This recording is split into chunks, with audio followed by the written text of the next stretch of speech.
Boa noite, pessoal. Tudo bem com vocês?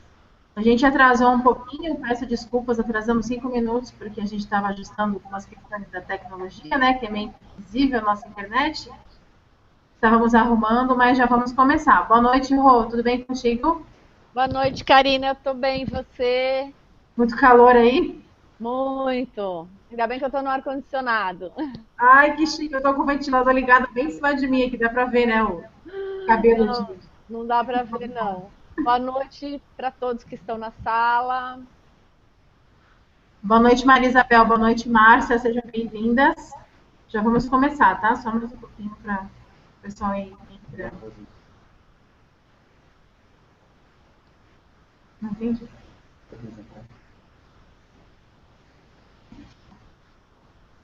Boa noite, Camila Coutrin, seja bem-vinda. Boa noite, Sênia Azevedo, tudo bom? Seja bem-vinda, acho que é o seu primeiro, né, ao vivo. Obrigada pela tua presença, obrigada pela presença de todas vocês. Então, gente, se vocês acompanharam os nossos hangouts, na semana passada nós fizemos o último, né, da série Resgate a Sua Criança Ferida, nós encerramos.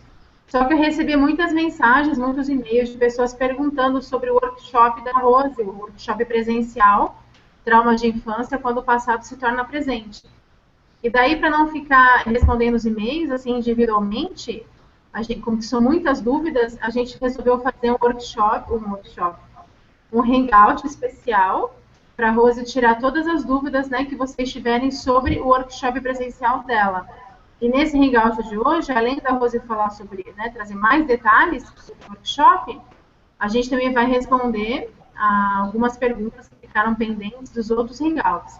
Tenho várias perguntas pendentes, tá? Como o nosso tempo hoje é mais curto, nós vamos tentar responder a maioria, porque eu recebi muitas por e-mail, muitas do ao vivo que a gente não conseguiu responder, porque são muitas perguntas, mas a gente vai tentar responder a maioria hoje, tá bom? Então é isso. Acho que a gente já pode começar, né? 8 e 7. Bom, então, vamos começar assim, vamos começar por algumas perguntas dos participantes, depois a gente segue falando sobre o workshop, tá bom? Tá, ok. A primeira pergunta é de uma participante se não me engano, do quarto Hangout, ela mandou para mim. Ela fala assim: tenho traumas de infância em relação ao abuso emocional. Tenho dificuldade em confiar nas pessoas e criar vínculos. Fiz terapia por um tempo e comecei a perceber que a psicóloga não estava mais tão atenciosa, desmarcando com frequência minhas sessões. Fui ficando brava e perdendo a motivação. Comecei a sentir que eu estava incomodando, me sentindo deixada de lado e fui ficando desmotivada com a terapia. Me senti muito mal da última vez e queria saber mais sobre retraumatização. Eu sei que o que senti foi em função dos meus traumas, mas em relação ao profissional, é comum isso acontecer? Não, claro que não. Não é isso, não dá nem para a gente chamar de profissional, infelizmente. E eu, incrível, mas eu tenho recebido vários e-mails com essa mesma queixa, né? E não sei o que. Outro dia uma pessoa comentou comigo que toda semana a profissional desmarcava porque ela era o último horário e ela estava ficando cansada. E desmarcava em cima da hora. E aí, se a pessoa, olha só, como o caso que ela está citando agora, né? Como ela chama? Ela pediu para não divulgar o nome Ah, tá, sem problema. nos e-mails. Então, como esse depoimento, essa pergunta, é comum? Não, não é. Mas no caso dela, ela já tem um abuso emocional na história dela. Aí a pessoa que deve acolher e ajudar ela a validar os sentimentos dela, mostrar para ela que ela não merecia ser tratada como ela foi tratada. E essa própria pessoa faz isso, então realmente rompe qualquer vínculo de confiança. E o pior disso é que é muito difícil, às vezes, a pessoa procurar outro profissional porque ela passa a não confiar mesmo. Então, a retraumatização que Ferenczi, ele, ele se preocupou muito. Ferenczi era uma pessoa, pelo que mostra, muito humana. E ele queria, de alguma forma, humanizar os atendimentos daquela época. E eu achei incrível, semana passada passou, não sei se da Secretaria da Saúde ou quem foi, não lembro, falando que da importância de humanizar os atendimentos médicos. Gente, nós estamos super atrasados. Como assim? Em pleno século XXI, começar a pensar nisso, isso já era para estar acontecendo faz muito tempo. Então, a retraumatização, o que vai acontecer? Aquilo que eu falei outro dia num dos outros nossos hangouts. Imagine que você está com uma ferida e você está cuidando, querendo cuidar. Aí vem alguém que você acredita que vai ajudar você a cicatrizar e ela pega e arranca essa ferida e você vai ter que começar de novo o processo de cicatrização. E ela te machuca de novo, porque está muito sensível. É isso que essa pessoa fez, é isso que é uma retraumatização. É um trauma em cima de um trauma. Mas temos que lembrar que a pessoa não fez tudo aquilo, por exemplo, né? Não teve todos os abusos que a pessoa passou. Mas essa insensibilidade da pessoa, essa falta de empatia, essa falta de respeito pelo sentimento dela, faz a pessoa se sentir, de novo, muito mal. Não faz ela se sentir importante, não faz ela se sentir especial, que é o que nós mais precisamos ter o cuidado. Então, não está tendo nenhum cuidado com os sentimentos da pessoa. E é lamentável. E que bom que ela pode estar falando sobre isso com a gente, para ela entender que isso não é comum, é comum. Não deveria ser normal. E é a mesma coisa a gente pensar que os pais, quando nos educam, dizendo que nos educam, que elas estão batendo para o nosso próprio bem. Isso não é verdade, isso é mentira. É a mesma coisa, uma profissional é inadmissível fazer isso. Inadmissível. E tem N relatos que eu escuto, infelizmente, né? Eu não sei o que passa na cabeça de uma pessoa que se dispõe a atender outra e para tratá-la dessa forma, retraumatizando e fazendo muita... Quantas pessoas já me relataram que saíram de um consultório e tentaram suicídio? Parece incrível, mas acontece. Quantos profissionais que trabalham, dizem trabalhar com a criança interior, dizem trabalhar com traumas de infância e não conhece Alice Miller, não conhece Ferenczi. Não tem como, são os principais da literatura. E o Jung, com o conceito de criança interior, que é o que eu falo, minhas 3 teorias são baseadas nessas 3 literaturas. Jung, com o conceito de inconsciente e criança interior, Ferenczi, que se aprofundou no conceito de trauma, e Alice Miller, que fala da importância do rompimento, do silêncio, do sofrimento na infância.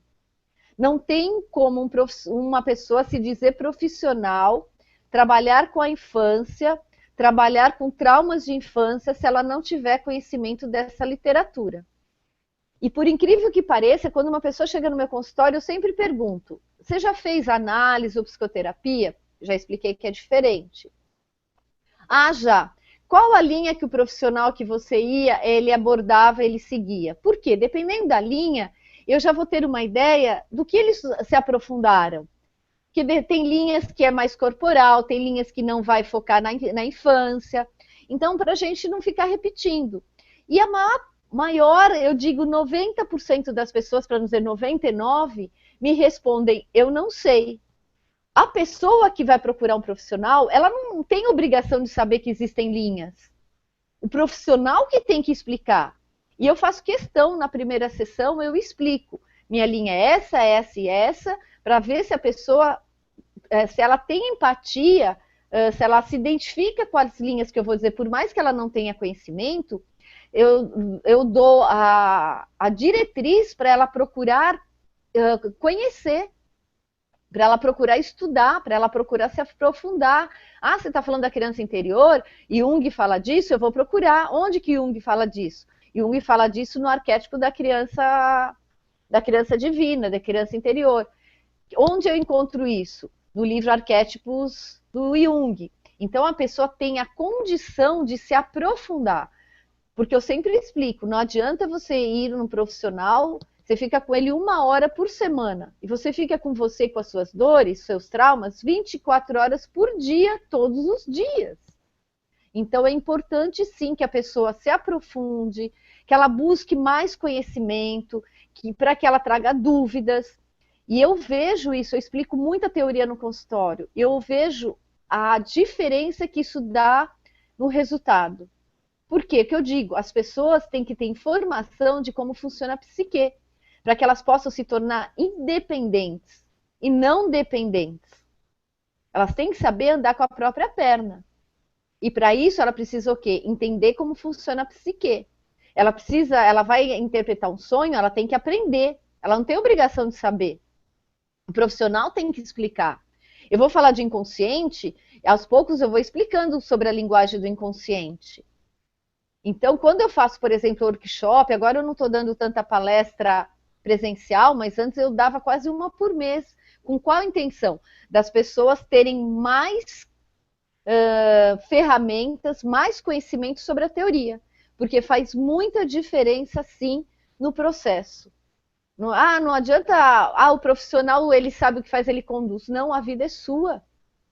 Você tem que saber se ele está sendo coerente, sim. É a mesma coisa, você vai no médico, você acredita piamente em tudo que ele fala, cegamente? Você não vai pesquisar? Hoje nós temos esse recurso muito mais fácil na nossa casa, através da internet. Antes não tínhamos, mas hoje temos. E vocês podem perceber. Eu já percebi, não sei se você já percebeu, Karina. Você vai no médico e você fala, eu pesquisei na internet, a maioria não gosta. Uhum. É verdade. São poucos os médicos que dizem, nossa, que bom, o que você pesquisou? Você está com dúvida? Eu vou te ajudar. Não, eles não gostam, muitos dizem, você não tem que pesquisar, eu sei o que eu estou te falando. Uhum. E quantos erros médicos nós encontramos? E quantos erros dentro da área de psicologia nós encontramos? Quantos profissionais que se dizem profissionais, que não podemos chamar como tal, que retraumatizam as pessoas?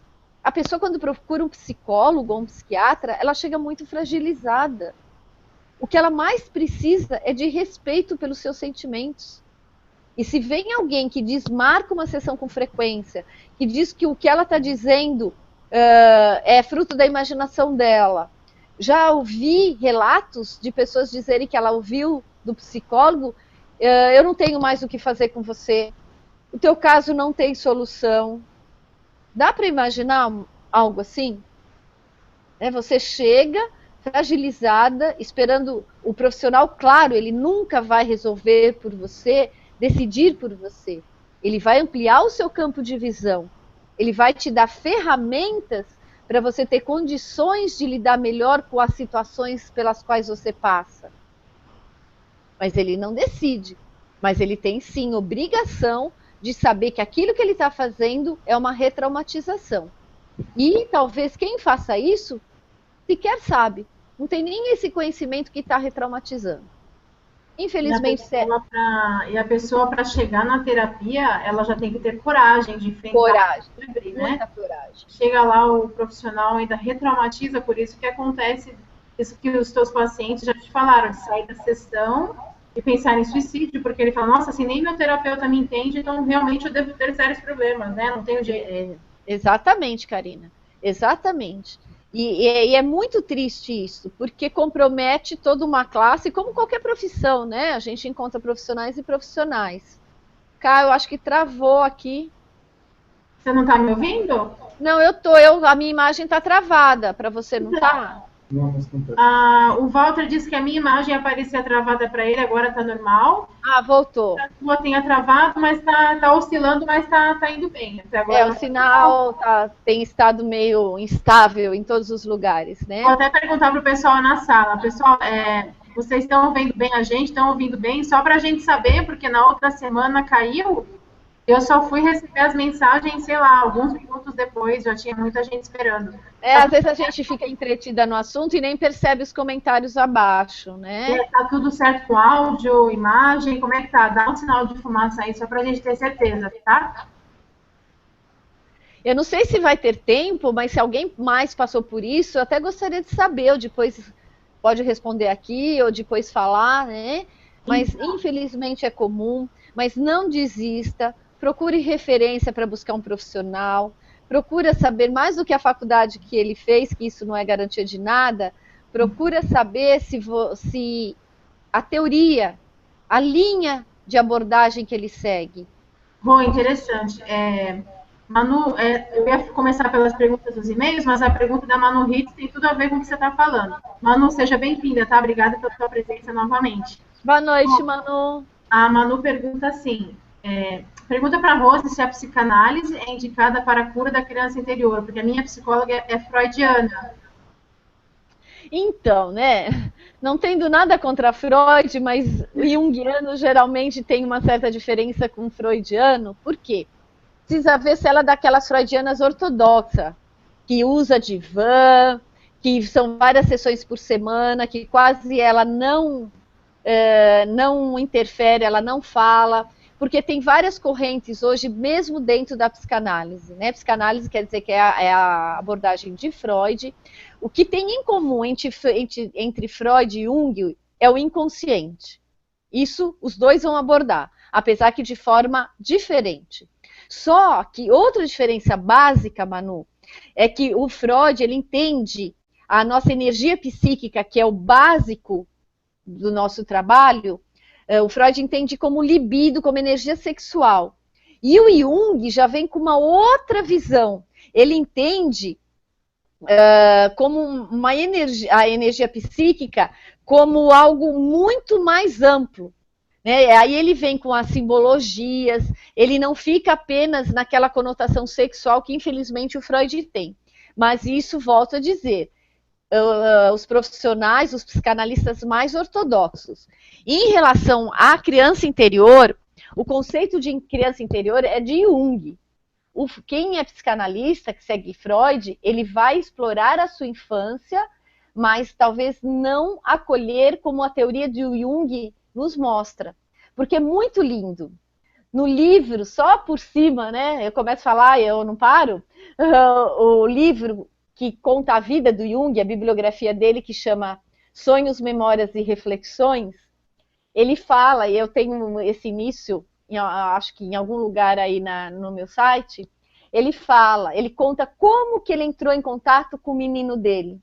Ele começou a sentir um vazio terrível, principalmente depois do rompimento com Freud, que eles estavam muito juntos, muito unidos, e ele percebeu que ele estava entrando numa depressão, e ele começou a buscar, né? Ele começou, pela imaginação ativa, a técnica dele, ele começou a tentar buscar qual era a origem daquela angústia.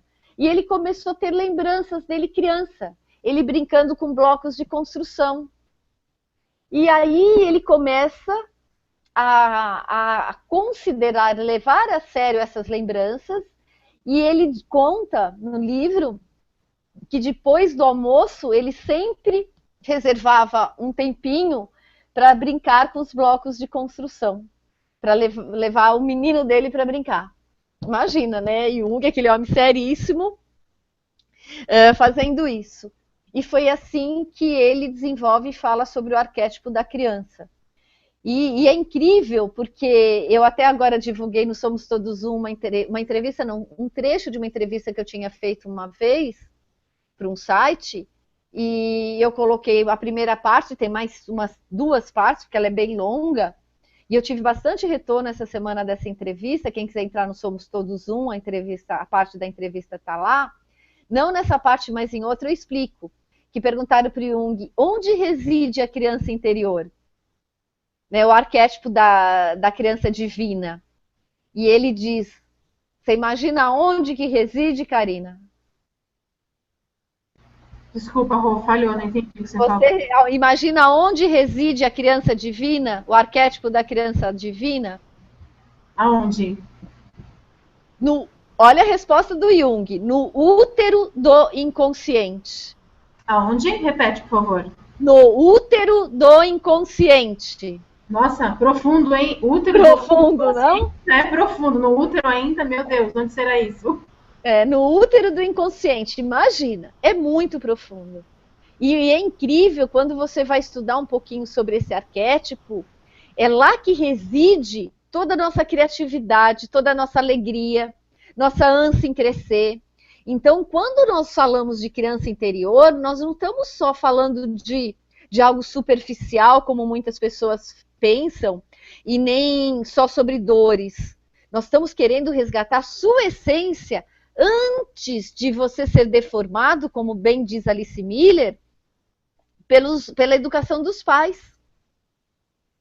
Porque nós começamos a nos moldar ao ambiente e perdemos muitas vezes. Quantas pessoas elas tinham tudo para se voltar para as artes, para trabalhar escrevendo ou compondo, e elas foram desviadas desse caminho desde muito jovens.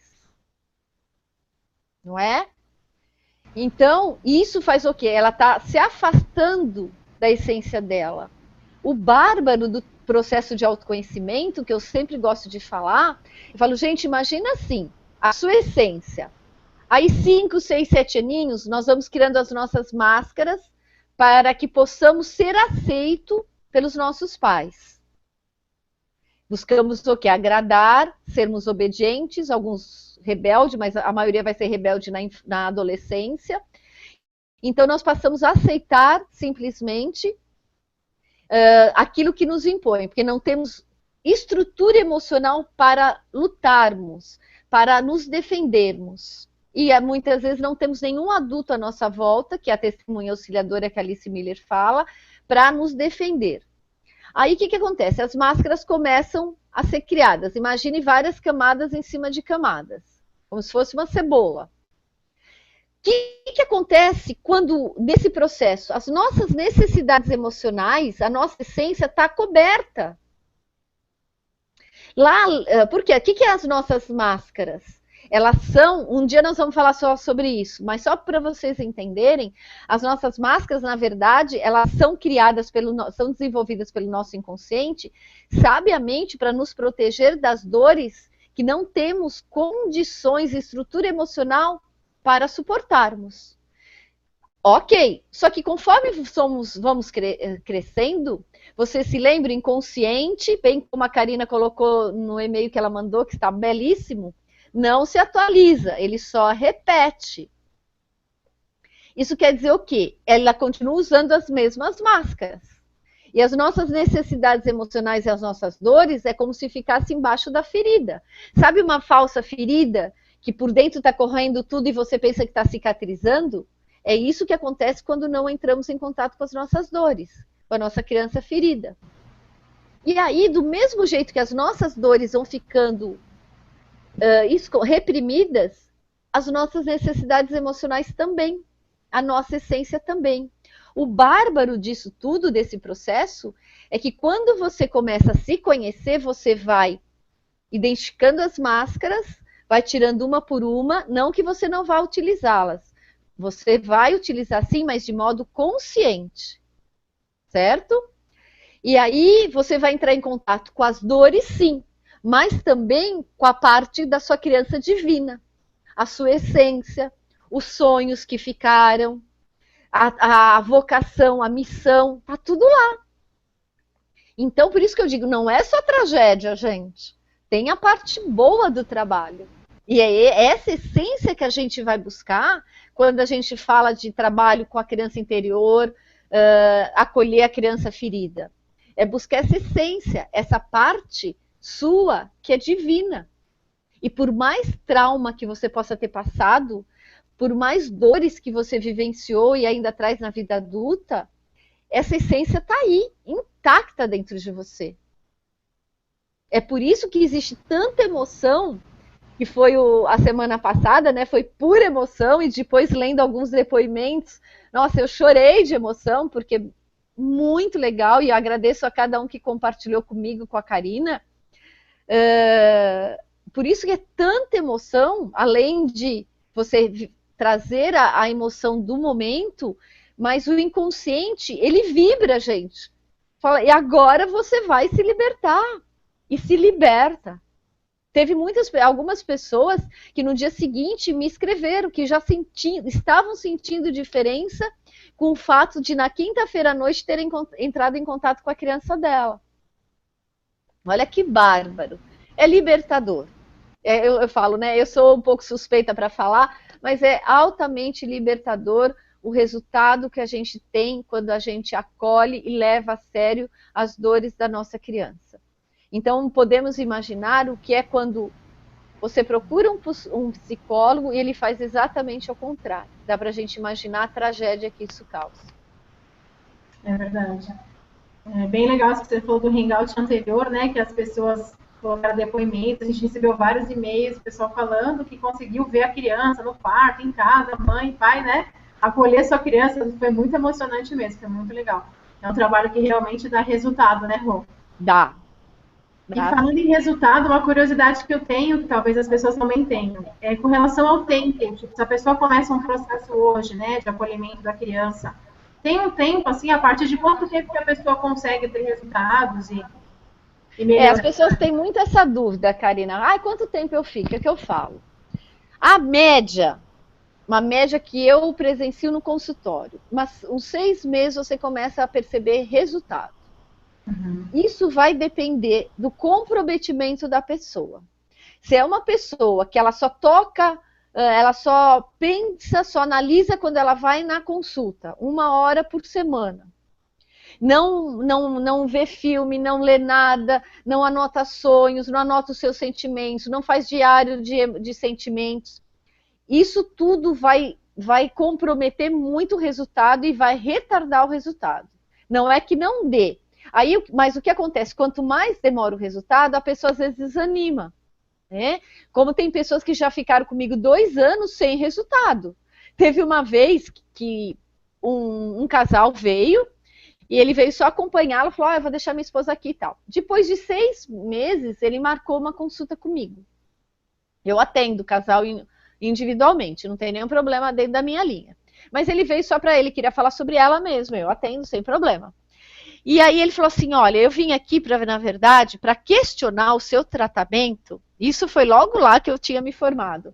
Porque eu não vejo nenhum resultado na minha esposa. E aí ele falou, eu quero conhecer o seu trabalho.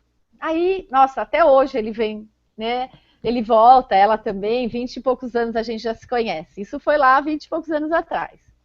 E aí ele falou, depois de um tempo, uns 3 meses, ele, nossa, tinha resgatado muitas coisas dele. Ele é outra pessoa que tinha, um dos castigos dele era ajoelhar no milho, infelizmente.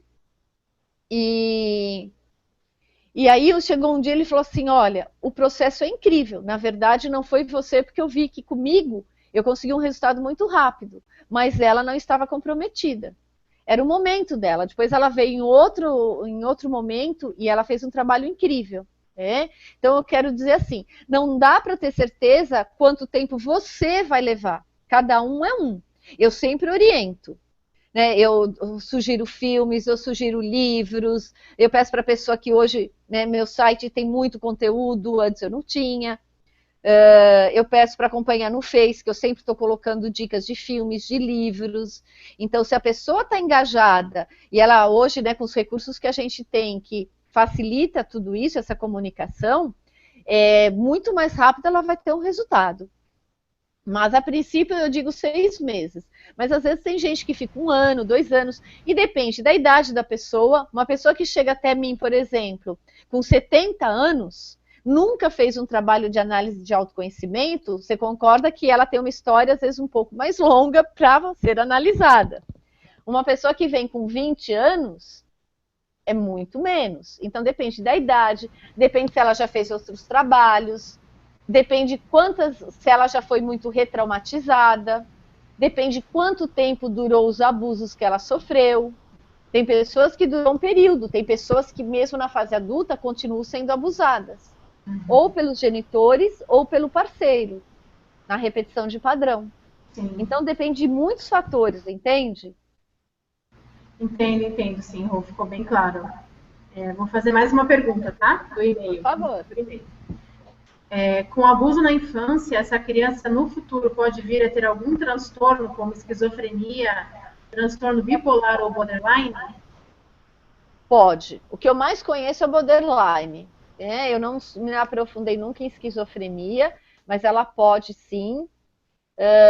Já atendi uma pessoa com um grau de esquizofrenia bem acentuado. Nós começamos a ter um resultado muito bom. Ele já estava num processo de quase vegetação, jogado num quarto da casa dele, praticamente sem nenhuma visita. E ele quase não falava. 34, 33 anos ele tinha na época. Em pouco pouquíssimo tempo, acho que uns 2 meses, ele já começou a falar. E ele falava muito bem alemão, ele começou a me ensinar alemão, falar alemão comigo. Foi um caso, assim, emocionante também. Só que quando eu comecei a questionar a família sobre o possível abuso que estava perante os sintomas dele, para mim estava muito claro que existia um indício de abuso. Essa família sutilmente me proibiu de vê-lo. Eu ia atender ele na casa dele, que não tinha condições. A princípio, depois ele começou a ir com o motorista ao meu consultório. Depois ele começou a aceitar sair comigo de carro. Eu levava ele para dar uma volta. Depois ele começou a aceitar dar uma volta comigo a pé, porque ele não via sol, nada. Ele ficava confinado num quarto. Muito triste, muito triste. Esse era um caso de esquizofrenia. E borderline, um dos livros sobre Ferenczi, uma das pessoas que mais divulgam Ferenczi é a Gisela. A Gisela escreveu um livro, que é o primeiro que está lá na indicação dos livros de Ferenczi. Ela divulga muito Ferenczi. Eu conheci a Gisela, ela só atende pela abordagem de Ferenczi, é uma psicóloga, né, analista. Eu a conheci junto com o Júlio Pérez, que eu comentei, que eu fiz um curso de atualização sobre trauma. O Júlio Pérez, que eu falei que ele tem um livro bárbaro sobre trauma, tem a indicação do livro dele também no site, e ele dava o curso junto com a Gisela, que eu tive o prazer imenso de conhecer, e ela divulga. Então, a tese de mestrado dela, ela acabou fazendo um livro. Ela tem 2 livros, na verdade. A Psicanálise Pode Ser Diferente, é um livro bárbaro, com um resumo sobre a teoria de Ferenczi, e ela dizia muito, gente, aquilo que Freud dizia, que o que era mais comum era a neurose, hoje o mais comum é o borderline. Só que, infelizmente, as pessoas não têm conhecimento suficiente, os próprios profissionais, para identificar o transtorno. E aquilo que eu falei, a média, segundo a Ana Beatriz, que eu tenho um vídeo dela falando de borderline no site, ela diz agora, ela deu uma entrevista, acho que no começo do ano, ela é uma psiquiatra ótima, especialista em border, e ela falou, a média que está se levando hoje, com os conhecimentos de hoje, 10 anos para identificar um diagnóstico de borderline. Por quê? Pela falta de preparo dos profissionais. Então, o borderline, ele pode ser como consequência de qualquer abuso, mas o mais comum é do abuso sexual. O mais comum, não é o único. Tanto que naquele livro da Rosa Cooker, Sobrevivência Emocional, que a gente já falou desse livro, é um livro bárbaro. Gente, todos esses livros estão indicados no site, tá? O Sobrevivência Emocional é bárbaro. Já conversei com ela, ela é uma gracinha, ela está com 70 e poucos anos, quase não atende mais. E lá ela cita como um dos fatores, uma das consequências do abuso sexual é borderline. É uma das poucas, eu acho que se não a única que cita no livro falando de abuso sexual sobre borderline. Ela cita outros também, mas ela dá uma ênfase muito grande para o transtorno borderline. É um transtorno seríssimo, precisa de cuidado, precisa de acompanhamento. Só que como quem tem esse transtorno exige muito dos profissionais, dos cuidadores dele. Então, é muito difícil encontrar pessoas, porque eles não têm horário para te ligar, eles te ligam assim, 2, 3, 4 da manhã, eles querem ser atendidos na hora. Você está atendendo alguém, não importa. Eles têm que ser atendidos na hora que eles precisam. Então, fica muito complicado realmente atender uma pessoa com esse transtorno. Mas tem profissionais que atendem.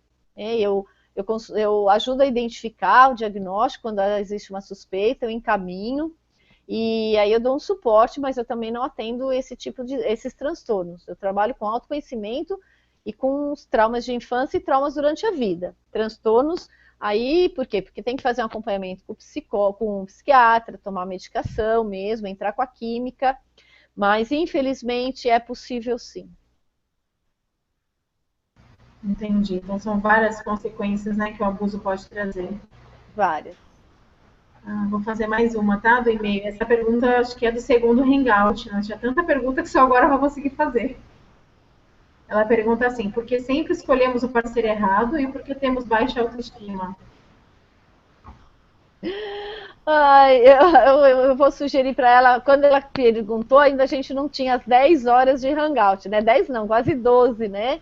Uhum. Seis, seis hangouts nós fizemos, eu sugiro que ela assista a todos, porque não é só a repetição de padrão, mas resumidamente, só para a gente lembrar, por que que eu continuo, né? Eu atraio um parceiro, porque nossa, lembra que o inconsciente só repete, gente? Ele só sabe lidar com a situação que ele conhece. Então, para quem teve um lar dos primeiros anos, com briga, com abuso físico, emocional, sexual, qual vai ser a tendência? A recriar um ambiente também abusivo. Então, ela vai como ela vai recriar? Buscando um parceiro que venha de encontro a essa necessidade, por mais absurdo que seja, mas se torna uma necessidade, doentia, comprometida, mas de reviver aquilo. Só que não é com a intenção de reviver apenas para sofrer. Eu entendo que seja com a intenção que o inconsciente faz isso, que ele que faz essas escolhas, com que você tenha a oportunidade de se defender aquilo que quando criança você não tinha como se defender. E você pode, além de se defender, você pode falar chega e pôr um limite na situação. O que quando criança não dava para você pegar sua malinha e sair embaixo do braço e sair de casa. Né? Uma criança de 4, 5, 6 aninhos não dá para ela fazer isso. Mas nós adultos podemos. E muitas vezes não fazemos. Quantas, principalmente, tem homens também, mas um número maior de mulheres que sofrem muito com seus parceiros, mas não se separam. Não se sente com força suficiente para separar. E aí, quanto mais ela vai sofrendo e sendo maltratada, menos força ela vai tendo. É um círculo vicioso. E ela acredita que ela merece aquilo, porque foi assim que ela foi educada, deformada. Foi assim que ela cresceu. Geralmente tem tudo a ver com os nossos primeiros anos, então nós recriamos. Mas é possível sim romper com o padrão pela conscientização, com a ajuda, se possível, de profissional. E é claro que com isso tudo a autoestima vai lá embaixo. Mas na base, o que é autoestima? Autoestima é ter consciência do nosso valor. É gostar de si, é valorizar, é se cuidar. Mas como? E começa quando? Nos primeiros anos de vida. Agora, vamos pensar, uma criança que sofre um abuso emocional, um abuso físico, um abuso sexual, que era muito comum, porque os nossos pais não tinham a informação que têm hoje. E os pais que têm informação hoje ainda às vezes continuam fazendo esses abusos. Então, imagine, na época que nós éramos criança, como uma criança, nós éramos tratados assim, então imagine essa criança sendo tão maltratada, como ela pode ter consciência do valor dela? Que valor? Ela não era ouvida, ela não se sentia importante, muitas vezes ela nunca foi abraçada, muitas vezes ela nunca ouviu eu te amo, nunca. Quantas pessoas com 60, 70 anos, hoje é comum os pais falarem para os filhos falarem para os pais. Mas tem muitos adultos que têm os seus pais aí ainda vivos, com 60, 70, 80, 90 anos, que como eles, esses filhos, quando eram crianças, nunca ouviram o pai falar eu te amo, não consegue também falar hoje para o pai, esse filho adulto. E quantos desses pais que eu escuto hoje com 70, 80 anos, 60, que nunca ouviu na vida, e nem dos seus filhos, eu te amo. Nunca. E eles falam isso, muitos chorando, com lágrimas nos olhos. Já ouvi muitos de pessoas com 80 anos dizer, eu nunca ouvi na minha vida alguém me dizer eu te amo. Só que quando ele tinha 40 e tinha o seu filho, com 20, 30, ele não falou eu te amo. Então esse filho também não consegue hoje dizer eu te amo. Mas alguém tem que romper essa barreira. Não adianta a hora que a pessoa morre, eu não falei que eu te amo. Depende da relação. Claro, tem relações que não cabe dizer eu te amo porque está totalmente comprometida. Uma vida de abuso, você não vai dizer para a pessoa que te abusou a vida inteira eu te amo. Mas tem muitos pais que melhoraram no decorrer da vida. Melhoraram muito. Deixaram de tratar o filho daquele jeito que tratava. E muitas vezes eles vão mostrar essa mudança de comportamento com os netos, com os filhos dos filhos. E muitos filhos ficam, nossa, minha mãe não me tratava assim, agora o meu neto faz tudo. Que bom, ela evoluiu. Ela conseguiu perceber que aquilo não era o jeito certo. Se ela te batia, ela te xingava, ela gritava. E hoje ela não repete com os netos, com os seus filhos. Olha que bárbaro que é isso. Então é uma pessoa, e nós temos muitos desses relatos, que sozinha conseguiu superar, sem psicólogo, sem ninguém, e mudou o tratamento com os netos. E é muito legal, mas os filhos ficaram comprometidos. Tem filho que fala, eu não consigo abraçar minha mãe ou meu pai. Por quê? Pelos primeiros anos de vida. E, infelizmente não dá. É muita superação às vezes. E tem horas que, tem momentos, dependendo da história de vida, que não tem como superar. Não tem como abraçar, beijar um pai e uma mãe. Mas é incrível, estou dizendo assim, né? Como é incrível que muitos adultos com mais idade nunca ouviram eu te amo. Claro, também nunca falaram e também nunca ouviram. E aí vai se repetindo. Então, voltando no assunto autoestima. A autoestima, ela oscila de acordo com as situações que nós vivenciamos externas, mas o que vai determinar não é o externo. Que nem tem um vídeo bem legal sobre autoestima, que eu gravei para um canal Mundo Maior, se eu não me engano. Eles fizeram, eu cortei, né, porque era muito longa, mas eles fizeram uma edição bárbara.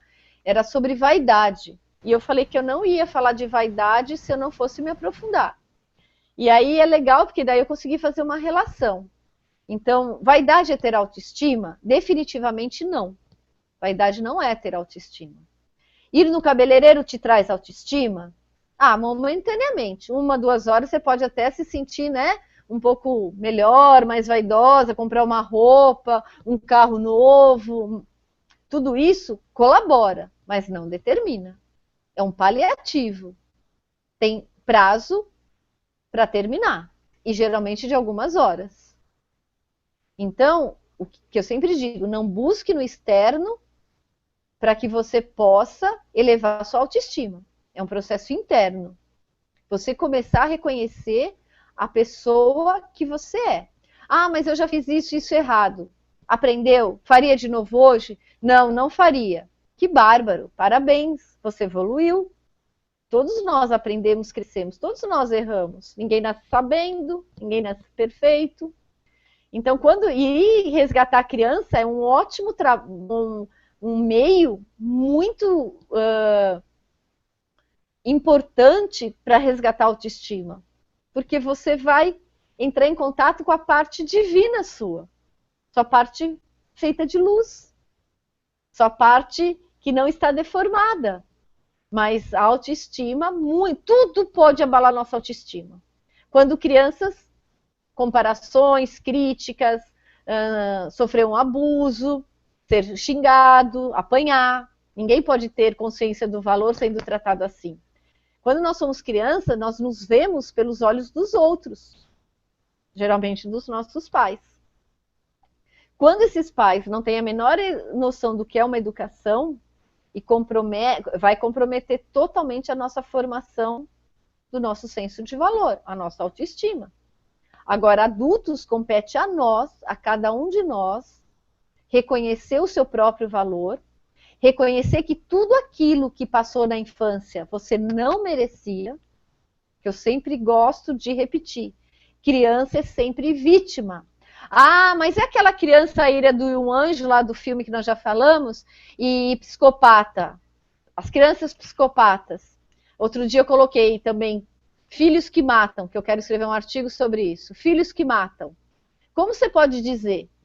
Todas as pesquisas que eu tenho buscado em teses dizem essa criança que mesmo com 4 aninhos, com 8 aninhos, que ela quer matar um pai, que ela tenta matar um pai, que ela mata animal, ela foi abusada sim, antes disso.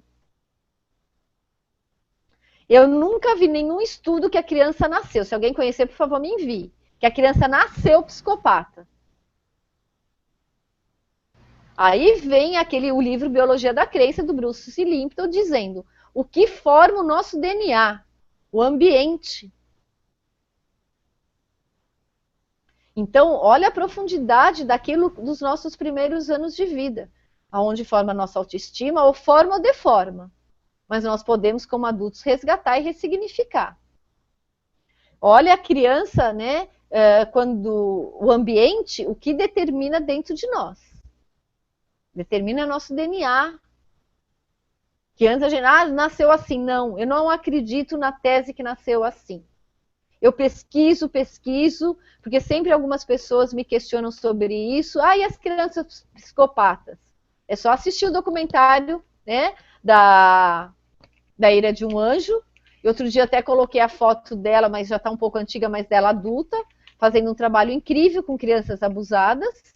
Ela sobreviveu. Por quê? Porque os pais adotivos dela perceberam, viram a maldade e conseguiram, com muito trabalho, com muito amor, conseguiram reverter a situação.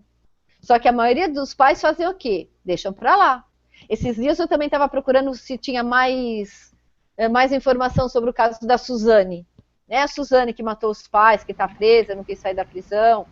Eu lembro que na época, eu ainda não tinha tanto conhecimento como eu tenho hoje, mas eu lembro que na época foi questionado que ela tinha sido abusada dos pais. E depois, agora lendo o que tem aí por aí de notícias sobre isso, dizem que foi ventilado esse fato, que ela foi abusada, só que parece que nos depoimentos ela própria negou que ela tinha sido abusada. Não sei se em função da família, eu não conheço o caso a fundo e nem ninguém da família para dizer, mas eu estou pegando ela como exemplo que um adolescente, uma criança, pode vir sim a matar o pai pelo abuso que sofreu. E não porque ela nasceu má. Tudo isso, né, eu acabei pegando um gancho aí da autoestima. Que a pessoa já nasceu ruim, já nasceu psicopata, mas não tem como já ter nascido ruim, né? Eu não consigo ver nenhum, eu não conheço, e todos os estudos que falam sobre isso dizem. É a mesma coisa que outro dia, né, Karina, lembra? Nos questionaram dos adolescentes que abusam sexualmente de criança. Sim. Porque, assim, existe uma diferença de idade para ser considerado abuso. Então, só que está tendo, né, uma pessoa nos mandou vários links de adolescentes abusando outros adolescentes, quer dizer, sem diferença de idade, e que essa pessoa já era um abusador. Oi, desculpa, minha câmera deu um tropeço aqui. Que já era abusador. Quando você vai pesquisar sobre isso, todos esses adolescentes foram abusadas quando menores, quando criança. Muito difícil um abusador ser abusador, segundo todos os estudos, eu acredito nisso, sem ter tido uma história de abuso anterior. Ele está só repetindo o padrão do abuso que ele próprio foi vítima. Ele está só encenando, né? Como diz a Alice Miller, ele está fazendo a encenação, né? Ele já Exatamente. Passou. Quer saber? Aí é entendido como um sintoma. A pessoa fez isso, eu tenho que ter conhecimento suficiente para buscar ajuda, porque provavelmente essa criança foi abusada.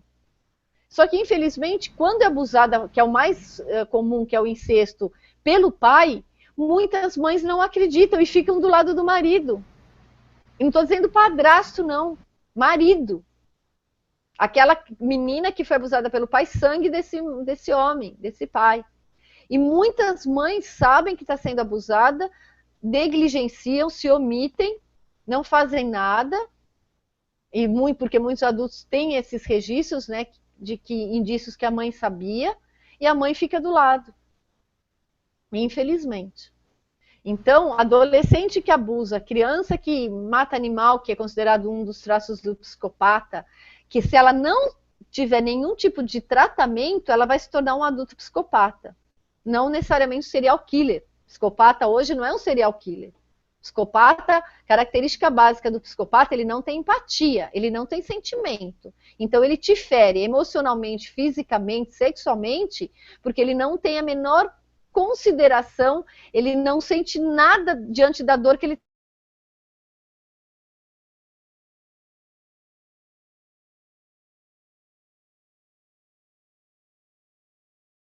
Ah, mas com um mês, sim, tem crianças que são abusadas com um mês. E agora não tem todos os estudos sobre a gestação. Quantas crianças sofrem abuso já? Que a gente fala, né? Abuso emocional do feto. Ela já é abusada emocionalmente estando dentro da barriga da mãe. Quem garante que a gestação dessa mãe já não foi comprometida e essa criança já nasceu com o emocional dela muito comprometido em função da gestação dos 9 meses? Então tem muita coisa para estudar ainda para dizer, já nasceu assim. Já nasceu, vamos supor que com um mês ela vai cometer uma maldade, que é impossível, né? Para a criança ter uma atitude, de um comportamento, ela tem que ter o quê? Pelo menos uns 2 aninhos. Ela já viveu 2 anos e no máximo 9 meses dentro da barriga da mãe. Então ela tem uma história de vida de 2 anos e 9 meses. O que já não pode ter acontecido para essa criança?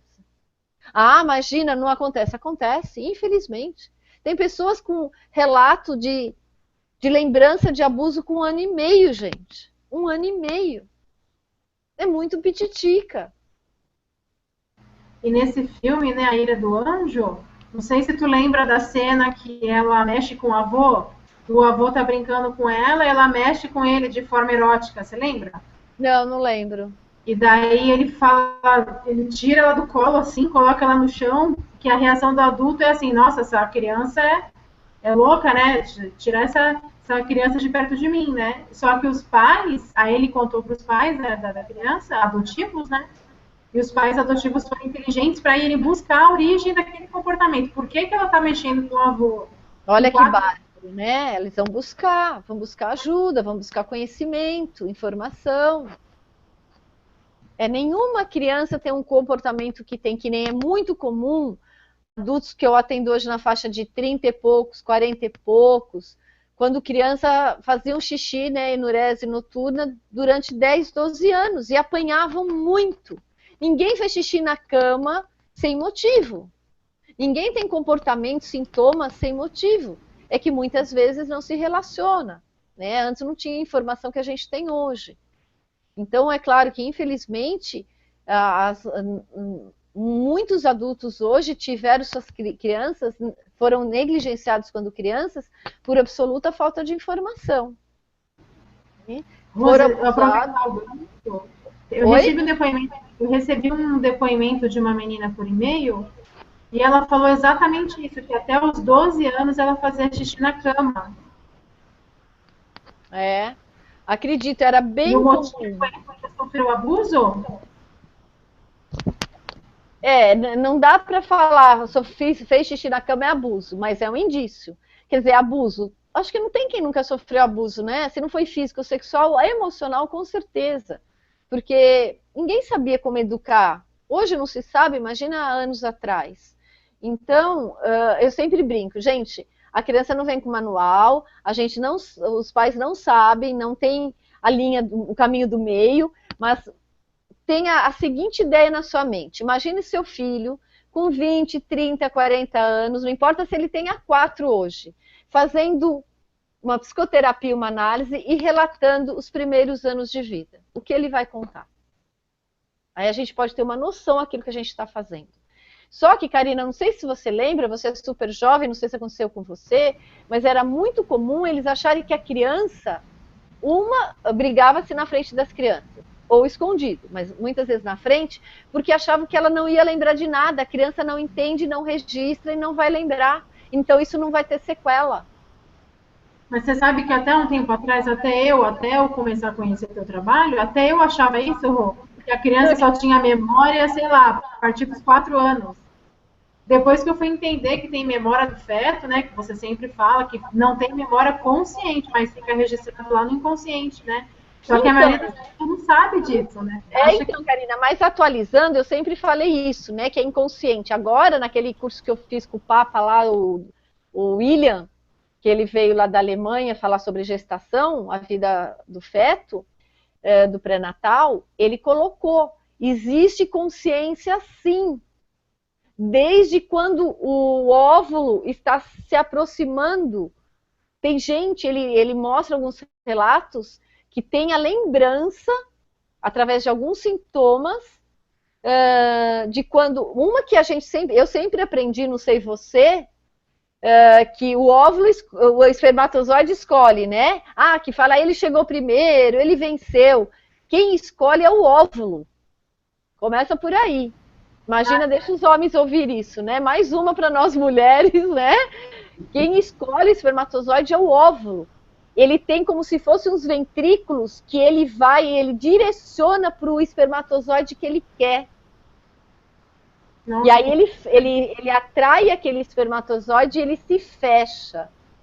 Aí aquele espermatozoide vai fazer um caminho e vai cair na trompa de Falópio.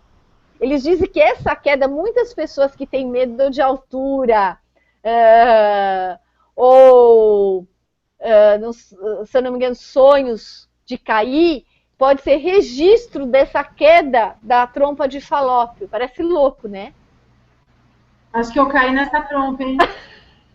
Não, todos nós caímos. Você pode ter algum. Então minha queda foi mais brusca, porque eu sempre sonho que eu tô caindo. É bem interessante, né? Tem os significados também, mas então ele diz que tem consciência. Tanto tem consciência que é incrível. O filho dele, desse próprio William que eu fiz o curso, ele nasceu com um problema do olho. Um olho ele não enxergava. Ele, tendo conhecimento da vida emocional do feto, o que ele fez? Ele disse que isso foi logo no começo da carreira dele, que já tem mais de 30 anos. Ele foi estudar melhor a época que o olho se desenvolve no feto, e ele fez um trabalho com o filho dele, criança, e ele conseguiu, o filho dele voltou a estudar, voltou a enxergar. É? Legal. Então, assim, é muito profundo. É muito profundo. Por um lado, tem gente que fala, mas já não basta os primeiros anos, ainda tem que ficar pesquisando a gestação. Mas é incrível, se tem aquele dia a pessoa que visualizou na imaginação ativa a criança dela toda roxa, e ela não tinha informação que ela nasceu com o cordão umbilical em volta do pescoço. E ela visualizou o momento do nascimento dela. Nossa, como que consegue roupa de imaginação ativa e tão longe? A imaginação ativa vai até dentro do feto. Não tem pessoas que fazem a regressão de vidas passadas? Eu não faço. O que vai acontecer? Ela vai no nível cerebral, lembra que a gente falou do alfa, o beta? Ela vai no nível mental mais baixo, com menos frequência ainda, de ciclos por segundo, e aí ela tem, para quem acredita, né? Eu não trabalho com vidas passadas. Então consegue. Agora, a imaginação ativa, ela volta sim, tem pessoas que chamam isso de regressão, né? Não deixa de ser uma regressão, né? Mas tem pessoas que visualizam dentro do feto. Tem gente que consegue, que fala. É que as pessoas às vezes falam, não sei o que é minha imaginação, o que é registro do inconsciente. Que lembra o que sentiu dentro do útero da mãe, do que ouvia o pai falar para a mãe, porque a mãe, dependendo do que o pai fala, vai gerar um sentimento muito forte na mãe, e a criança vai ter o impacto desse sentimento. Porque toda a química altera. Se você recebe uma notícia, se você está numa briga, teu coração, por exemplo, não dispara, certo? Né? Dispara. Imagina a criança que está lá dentro, o som que ela mais ouve é o do coração, batimento cardíaco. Imagina quando dispara, ela na hora percebe que algo está acontecendo. Por que mudou o ritmo do batimento cardíaco da minha mãe? Desse ser que eu estou aqui dentro. Entendi. Né? Então, se a gente começar a pensar, faz muito sentido tudo. É que antes não tinha, né, tanto conhecimento, nós não tínhamos acesso. Muito dificilmente uma pessoa vinha de fora ou divulgava na internet. Hoje as informações estão aí. Então, tudo isso para dizer como é importante o ambiente, como é importante o que nos fazem sentir desde a gestação nos primeiros anos, e porque muitas vezes a nossa autoestima está totalmente comprometida dos primeiros anos. E eu acredito ainda que nenhuma criança nasce má. Ela é deformada pelo ambiente, nem que seja durante a gestação. Entendi. Rô, você estava falando da criança psicopata. Antes de eu ler o depoimento, eu vou ler o depoimento da Maria Isabel. O Walter comentou aqui que a tia dele, quando estava grávida, que o nenê chorou na barriga. Como assim, Walter? Diz ela que tem certeza que chorou. De certo, ele deve ter sentido alguma coisa e chorou, né? Deve ter, mas eu não tenho conhecimento muito profundo sobre isso, não posso falar. Mas deve ser muito interessante como que percebeu, como que sabia, né? Agora sim, a gente ouve muitos, por exemplo, os pais, né? Eu falo, se eu tivesse um filho, eu não tenho filhos. Coitado, ele ia ser um laboratório, né? Porque eu estudo isso há muitos anos. Da música a gente sabe, né? Beethoven é um tipo de música que é o melhor para a criança. Colocar durante a gestação, colocar durante o parto, depois quando ela tiver depois que ela nasceu, continuar ouvindo, ela sempre se acalma. Se você colocar, não é o assunto de hoje, né? No fim a gente está falando um monte de gestação, já estamos 1 hora de hangout e não chegamos nem à metade, mas se você colocar no YouTube som do útero, é que ainda vou pôr isso tudo no meu site, ainda não consegui fazer. Tem vários depoimentos de mães dizendo que estão colocando a criança, o som para a criança ouvir quando ela chora, som geral, o som do corpo humano, chama som do útero, né? Então é todo aquele borbulhão lá dentro. As crianças, você precisa ver o que tem de depoimento emocionante de mães falando que colocou para ouvir, e incrível, menos de 5 minutos seu filho estava dormindo, seus bebês. Nossa, então, que legal, bom saber. Oi? Bom saber, né? Para fazer a criança dormir, bota essa música do Beethoven. Bota a música do Beethoven. Som do útero. Bem legal. Vou ler o depoimento da Maria Isabel, tá? Ela escreveu enquanto você estava falando de crianças psicopatas, ela deu um depoimento aqui. Ela fala assim, quando eu tinha 5 anos, fui acusada injustamente de ter matado uma ninhada de patinhos bem novinhos do meu tio. Ele falou com a minha mãe e ainda disse que ela tinha que me educar. Resultado, levei uma super surra e depois disso fiquei matando bichos. Matei 2 gatinhos com um machado e para mim era simples cortar o pescoço de franguinhos. Passei um período fazendo isso, graças a Deus parei. Fui uma pequena psicopata durante esse período. Forte isso, né? Olha, forte, né? Agradeço a sua participação, lamento pelo que você passou, mas você veja, por que ela teve essa atitude? Em função da bronca, imagina o impacto dessa bronca, dessa injustiça que foi feita com ela. Ela foi acusada de algo que ela não fez. Não sei se a ouviram, mas se por acaso ela tentou falar que ela não fez, ela não foi ouvida. E aí o resultado? Que eu falo, ela não fez isso sem uma história anterior. Lamentavelmente, tiveram essa reação com ela. Agora, se ela tivesse sido ouvida, ela pode ter sido acusada, mas ela foi ouvida pelos pais. E ela falou, não, eu não matei.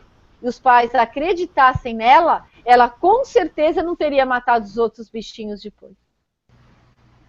Com certeza. Então, o comportamento posterior dela é em função da atitude anterior. Da surra que ela levou. De não ter sido ouvida, não ter sido acreditada. A criança precisa ser acreditada. Né? Quer dizer, não levaram a sério o sentimento dela, não validaram. O que ela fez? Lamentavelmente, ela maltratou, como ela foi acusada injustamente, foi maltratada em cima dessa injustiça, ela maltratou. Que bom! Não sei se ela fez algum tratamento ou não, mas que bom que ela conseguiu. Ela poderia ter mantido esse comportamento na vida dela, na história de vida dela. Adolescente, adulta, poderia muito facilmente. Não sei o que determinou, que ajudou a conseguir fazer com que ela não continuasse com esse comportamento. Mas eu sinto muito, lamentável, mas é um exemplo de que o ambiente, né, e a forma como nós somos tratadas, o quanto nos deforma. Mas aí o que é importante? Ela resgatar, ela validar essa criança, ela voltar na imaginação ativa, pela imaginação ativa, nesse momento que ela é acusada, então ela adulta vai lá e defende essa criança, dizendo que ela não fez nada, e ela tira ela, simbolicamente, mentalmente, pela imaginação, ela não permite que essa criança apanhe e resgata essa criança. E deixa bem claro para essa criança que ela, hoje adulta, acredita nela. Que aquilo que ela fez, que foi injustiça, e injustamente ela apanhou. E que ela foi acusada de uma coisa que ela não fez. E ela hoje acredita nela. Se ela não conseguir visualizar ela mesma fazendo isso, visualize alguém que você confia muito. Um adulto que vá lá e que possa resgatar. Pela imaginação, você visualiza, você olhando de fora, e você vai imaginar alguém que você confie muito fazendo todo esse processo com a criança. Conversando com ela e não permitindo que ela apanhe, mas, né, na verdade, ela já apanhou, mas mesmo assim você valida o sentimento dela. Deixa ela saber que você acreditou nela. Vai fazer muita diferença na sua história de vida. Eu acredito. Legal. Eu vou fazer uma pergunta que eu recebi por e-mail, aí depois que eu fizer essa, eu passo, tem mais perguntas do pessoal que está ao vivo, tá? Tá. E daí essa pergunta que eu vou fazer agora, eu queria também saber, Rô, se tu trabalha isso no teu workshop, a questão de não passar os traumas para os filhos, se você fala alguma coisa sobre isso também. A pergunta é assim, eu gostaria de saber como lidar com a rejeição que sofri na infância, como trabalhar para não passar esse trauma para o meu filho. Primeiro, só o fato de você estar perguntando, você já está tendo consciência. Esse é o primeiro passo mais importante, buscar a consciência daquilo que nós vivenciamos na infância. Buscar saber que aquilo que eu passei foi, sim, um abuso, como eu já falei no decorrer de todos os webinários. Porque muitas pessoas não consideram aquilo que passaram como abuso.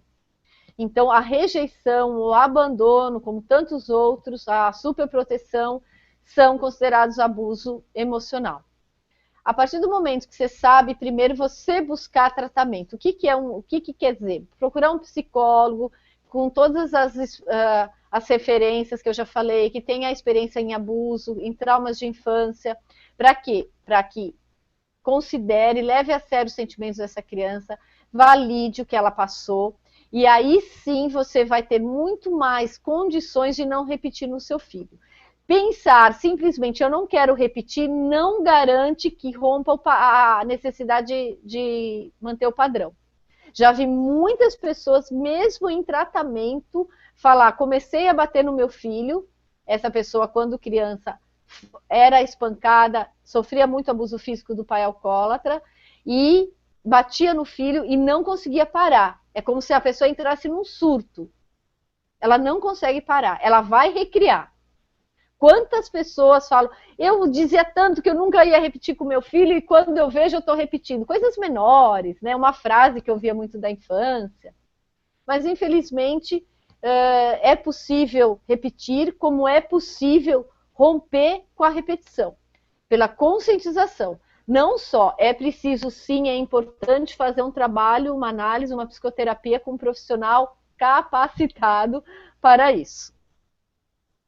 E no workshop eu falo sobre a repetição de padrão, porque como é muito assunto no workshop, Karine, eu vou dando exemplos, eu vou ilustrando com os casos do consultório. Para quê? Para facilitar com que as pessoas se identifiquem. Porque as pessoas não se expõem no workshop.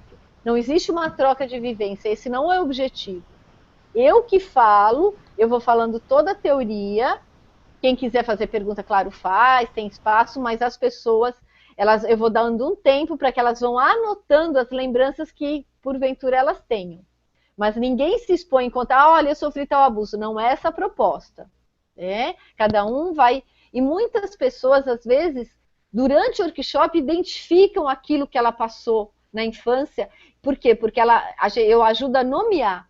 Então ela vai saber, nossa, isso que eu passei, eu não sabia que era o abuso. E abuso tem consequência. Aí que ela vai começando a fazer os links, as relações, associações, e perceber que aquilo que hoje ela tem, seja um sintoma físico, um sintoma emocional, uma dificuldade, uma repetição de padrão, foi em função do abuso que ela sofreu. E que muitas vezes ela não fazia essa associação, porque ela sequer sabia que aquilo que ela passou era abuso. Então eu ajudo a fazer essa associação. Então eu vou descrevendo os diversos tipos de abuso, vou exemplificando, e a pessoa vai fazendo a associação mentalmente. E se ela quiser, ela vai anotando na apostila que eu dou, no papel, né, onde ela quiser. Então, é assim que funciona. Então, dentro de toda essa minha explicação, essa teoria, eu falo sobre a linguagem do inconsciente, então eu também cito sobre a repetição de padrão. E na repetição de padrão, inclui falarmos, que é muito comum não só no relacionamento afetivo, repetimos o padrão, buscar um parceiro, uma parceira que repita o padrão, como repetir o padrão nos filhos. E além do que é sempre bom lembrar, a tendência é buscarmos parceiro, é buscarmos repetir o padrão no parceiro, repetir o padrão no filho, e repetir o padrão no modo como nos tratamos. Tendemos a nos tratar da mesma forma como fomos tratados. Então, muitas pessoas não conseguem ter autoestima, não conseguem sair de uma relação destrutiva, abusiva. Por quê? Porque ela mesma não se respeita. Então, ela não vai conseguir se impor para ter uma relação ou só permitir uma relação de quem a respeite. Ela não tem essa referência, mas ela pode criar. Que geralmente a gente faz isso tudo num ambiente terapêutico. O importante é saber que para tudo existe, né, o que nós chamamos de ressignificação, elaboração, validação. E tudo isso é que vai fazer diferença na sua vida atual. Legal, Rô. Para quem não assistiu os anteriores e nunca ouviu falar do teu workshop, gente, o nome do workshop da Rose é Traumas de Infância, quando o passado se torna presente. Vai ser dia 3 e 4 de outubro, né, Rô, em São Paulo. Tu poderia dar mais detalhes para quem não estava aqui? Porque tem muitas pessoas novas na sala que se inscreveram essa semana e ainda não assistiram, então não sabem o que é o workshop, o que é esse programa. Então, esse workshop, eu já falei em outros webinários, né, é um filho, porque eu comecei a ter informações, eu comecei a coletar informações através dos meus próprios sonhos, logo que eu me formei. Na faculdade nunca ouvi falar de criança interior, né? Mal a gente ouve falar dos principais teóricos, Jung, você tem 1, 2 aulas, então eu não sabia nada de nada, né? E aí eu comecei a ter alguns sonhos com uma criança, e eu comecei a buscar informação, fiquei sabendo que existia esse artigo do Jung, o arquétipo da criança divina, e aí eu fui procurar, fui na associação de Jung. Há 25 anos atrás não tinha internet, né? Eu pelo menos não tinha computador, eu não tinha. E aí eu fui na associação de Jung, buscar, comecei a estudar, comecei a ler e entender que aquela criança é a minha criança.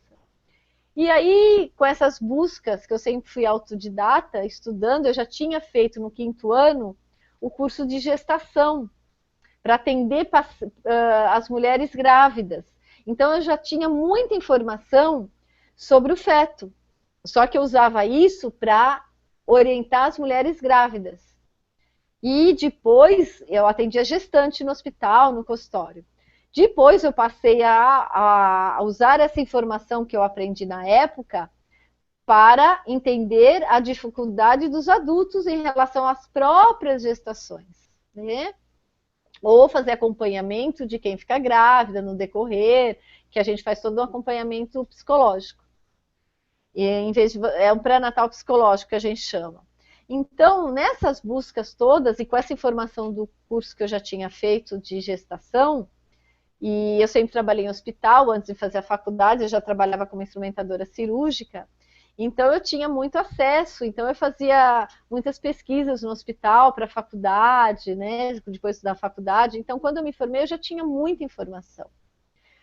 Sempre buscando, sempre estudando, trabalhando no hospital durante a faculdade toda, então eu estava sempre envolvida com essas questões. E aí eu comecei a entender que aqueles meus sonhos, daí eu comecei a me interessar por sonhos. Um dia a gente vai falar só sobre sonhos, Karina, que também como eu fiz meu e-book, foi bem legal, né? Que eu fui me aprofundar em sono, depois a gente tem um testemunho bem legal. E as pessoas se interessam bastante por saber sobre os sonhos. Mas então, aí eu comecei a me interessar por Jung e ver que tudo aquilo que eu acreditava, na verdade, era o que o Jung falava, eu só precisava aprender a nomear. Então foi muito fácil para mim desenvolver a teoria de Jung no meu trabalho, quando eu decido ir para o consultório, que foi, na faculdade eu comecei a atender, né, que você tem a opção de, quando você escolhe a clínica, você atende, se você quiser, você sai da faculdade e leva a pessoa, e eu levei as pessoas que eu atendia. Então eu já saí da faculdade atendendo. E aí eu comecei a me identificar muito com a teoria de Jung, que era tudo que eu acreditava. E aí comecei a ter vários sonhos. Eu falo que o meu workshop, claro que eu fui atualizando, fui buscando informações. Hoje, esse que eu vou fazer dia 13/4 é muito diferente do último que eu fiz, porque ele está com muitas informações atualizadas, de novas pesquisas, novas teses. O curso que eu fiz agora sobre gestação. Então, nunca um é igual ao outro. Só algumas coisas básicas. E aí eu comecei já a fazer meu workshop. Eu queria passar as informações que eu tinha para as pessoas. Então, eu comecei a reunir pessoas e passar. Na época, não tinha nem computador, eu fazia com flipchart. Eu tenho até as fotos desse primeiro workshop, eu tenho contato com quase todas as pessoas do primeiro workshop. Então, tudo aquilo que eu tinha recebido intuitivamente, eu comecei a aplicar. E depois que veio a teoria, eu comecei a nomear aquilo que eu fazia. E eu só fui aprimorando, fui fazendo. E eu sempre fui dando palestras, que eu queria passar informação, sempre gostei muito de ensinar. E eu acho que o conhecimento não é só para a gente, né? É para que as pessoas possam usufruir daquilo que a gente estuda. E por isso que a gente estuda, não estudo só para mim. E numa época, depois eu trabalhei em outro hospital, quando eu morei em Santos, aí era no hospital particular, onde eu fazia treinamento para os funcionários e também dava atendimento para os casos mais urgentes dos pacientes. Mas o meu trabalho principal eram 1.200 funcionários no hospital, só que como eles trabalhavam em turnos, né, enfermeiro tem de 24 horas, então eu tinha que dar palestras para todos. Então, imagina, eu tinha que, às vezes, dar uma palestra 20, 30 vezes. Porque eu tinha que dar para o pessoal das 7 da manhã, para o pessoal da meia-noite, das 2, das 4, claro, que eu ficava uma semana, 10 dias fazendo. Então, eu repetia muito, e isso me deu um know-how muito grande. Fora isso, nessa época, eu fazia o programa de rádio, Um Canto de Emoção, que tem alguns programas no meu rádio. Eu fazia a reflexão dos sentimentos através da música popular brasileira. Então, eu falava um pouquinho, colocava um trecho de música. Aí, junto com isso, eu também fazia um programa de rádio, que eram 2 horas, eu sozinha. Então, o assunto que eu falava, eu colocava todas as músicas clássicos da MPB no programa. Era um programa lindo. Depois eu fiz 2 anos de TV aqui em Jundiaí, onde eu moro hoje. Em 98 eu fiz a TV. Então, era na TV eu que fazia tudo. Eu entrava, eu comecei a fazer com uma pessoa que me entrevistava, aí a gente ficava muito preso ao papel, né? Que nem a gente aqui, você vai fazendo as perguntas, a gente não fica... Olha, Rose, quais as perguntas você quer que eu faça? Não existe isso. Só que na época eu não tinha muita experiência, lá em 98, então eu formulava as perguntas e ele lia e eu respondia. E aí não estava dando muito certo. Aí o Mário, querido, Mário, que está lá, é jornalista lá na TV até hoje, um amigo querido, e eu falei, Mário, não vamos mais fazer papel. Você pergunta o que você quiser e eu vou respondendo. E aí começou. E aí o Mário começou a fazer as perguntas que da cabeça dele, né, das dúvidas que ele tinha sobre o assunto, porque todo mundo se interessa por psicologia, todo mundo tem dúvidas, né? E depois o Mário saiu de cena e eu continuei o programa sozinha. Então tudo isso foi me dando muito know-how e tudo isso eu fui transmitindo, passando para o workshop. Porque eu sabia, comecei a ter consciência, sabia não, comecei a ter muita consciência e conhecimento do quanto entrar em contato com a criança interior traz resultado e nos cura das doenças que nós temos na vida adulta. E comecei a pesquisar. Experiências adversas na infância, que é um estudo super recente, que você citou no e-mail. Né? É um estudo super recente relacionando as doenças na fase adulta com os traumas de infância. Então, hoje se fala mais, mas há 20 anos atrás, 21 que eu comecei a fazer, não se falava. E teve uma vez que eu estava falando sobre a importância da criança interior para uma pessoa, e ela falou assim, Rose, outro dia eu comentei sobre o trabalho, né, com uma conhecida, e a resposta da conhecida para ela, nossa, criança interior, quando a criança vem do interior é fogo, né, menina? Nossa, é muito bom. Então é mais ou menos assim que as pessoas entendem da criança interior, a criança que veio do interior. E hoje ainda, eu até mudei o nome do meu workshop, que começou com o Reencontro da Criança Interior, que é o título de um livro, que foi o primeiro livro que chegou a minhas mãos e que eu conheci a Alice Miller, que são vários teóricos que escrevem para esse livro, e eles foram organizados, e a Alice Miller tem um capítulo. Foi aí que ela me foi apresentada. E aí eu coloquei o nome do meu workshop, o nome do título do livro. Só que alguns anos atrás eu comecei a pesquisar já na internet vários workshops com o mesmo nome, copiando frases minhas. E aí eu mudei, né? Quando o passado se torna presente, que eu acho que resume muito bem, né? O nosso passado continua se fazendo presente pelos nossos sintomas e pelas nossas repetições de padrões. E então tem muita gente fazendo workshop, infelizmente, copiando do que eu já fiz. Ou falando de forma muito superficial. Outro dia mesmo assisti uma palestra aqui no YouTube, a pessoa 1 hora, mas nitidamente ela não tinha conhecimento de nada. Nada. Pessoas que, por quê? Criança interior é muito citada em livros de autoajuda. Autoajuda é diferente de literatura, da ciência, não tem comprovação. A autoajuda, não tenho nada contra. Ela é muito importante, porque ela ajuda muitas pessoas que não têm nenhum conhecimento numa linguagem mais simples. A literatura, ela é uma linguagem mais complexa. Quando eu comecei a ler Jung, era muito difícil. Hoje é que nem um gibi para mim. Mas eu sei que é complicado. Tenho consciência. Eu lembro quando eu comecei a ler. Também era difícil. Eu lembro na faculdade, a primeira vez que nós fomos ler um livro do Freud, eu estava na casa da Raquel, de uma amiga da faculdade, e nós passamos a noite, porque todo mundo estudava à noite e trabalhava de dia. Então, quando tinha que estudar, tinha que virar à noite. Era assim nossa vida naquela época. Hoje, o pessoal, né, pode às vezes só estudar, mas quando eu fiz assim, com muita dificuldade. E aí, quando nós fomos passar uma noite estudando, que a gente tinha que ler um capítulo do Freud, estávamos em 4 pessoas, a gente não conseguiu a noite inteira sair de meia página do livro, porque a gente não entendia nada, não conseguia entender. Tinha que interpretar cada frase, a gente voltava e voltava, parecia grego. Então eu sei que é difícil ler uma literatura. Então, só que tem profissionais, como eu faço, que a gente interpreta. Por que eu escrevo meus artigos? Para colocar numa linguagem fácil aquilo que eu aprendo na linguagem do Jung. Eu falo com as minhas próprias palavras. Para fazer isso, você tem que ter muito conhecimento. Infelizmente, tem pessoas que fazem workshop e vão falar sobre a criança interior apenas com conhecimento de autoajuda. Sem embasamento científico, sem profundidade.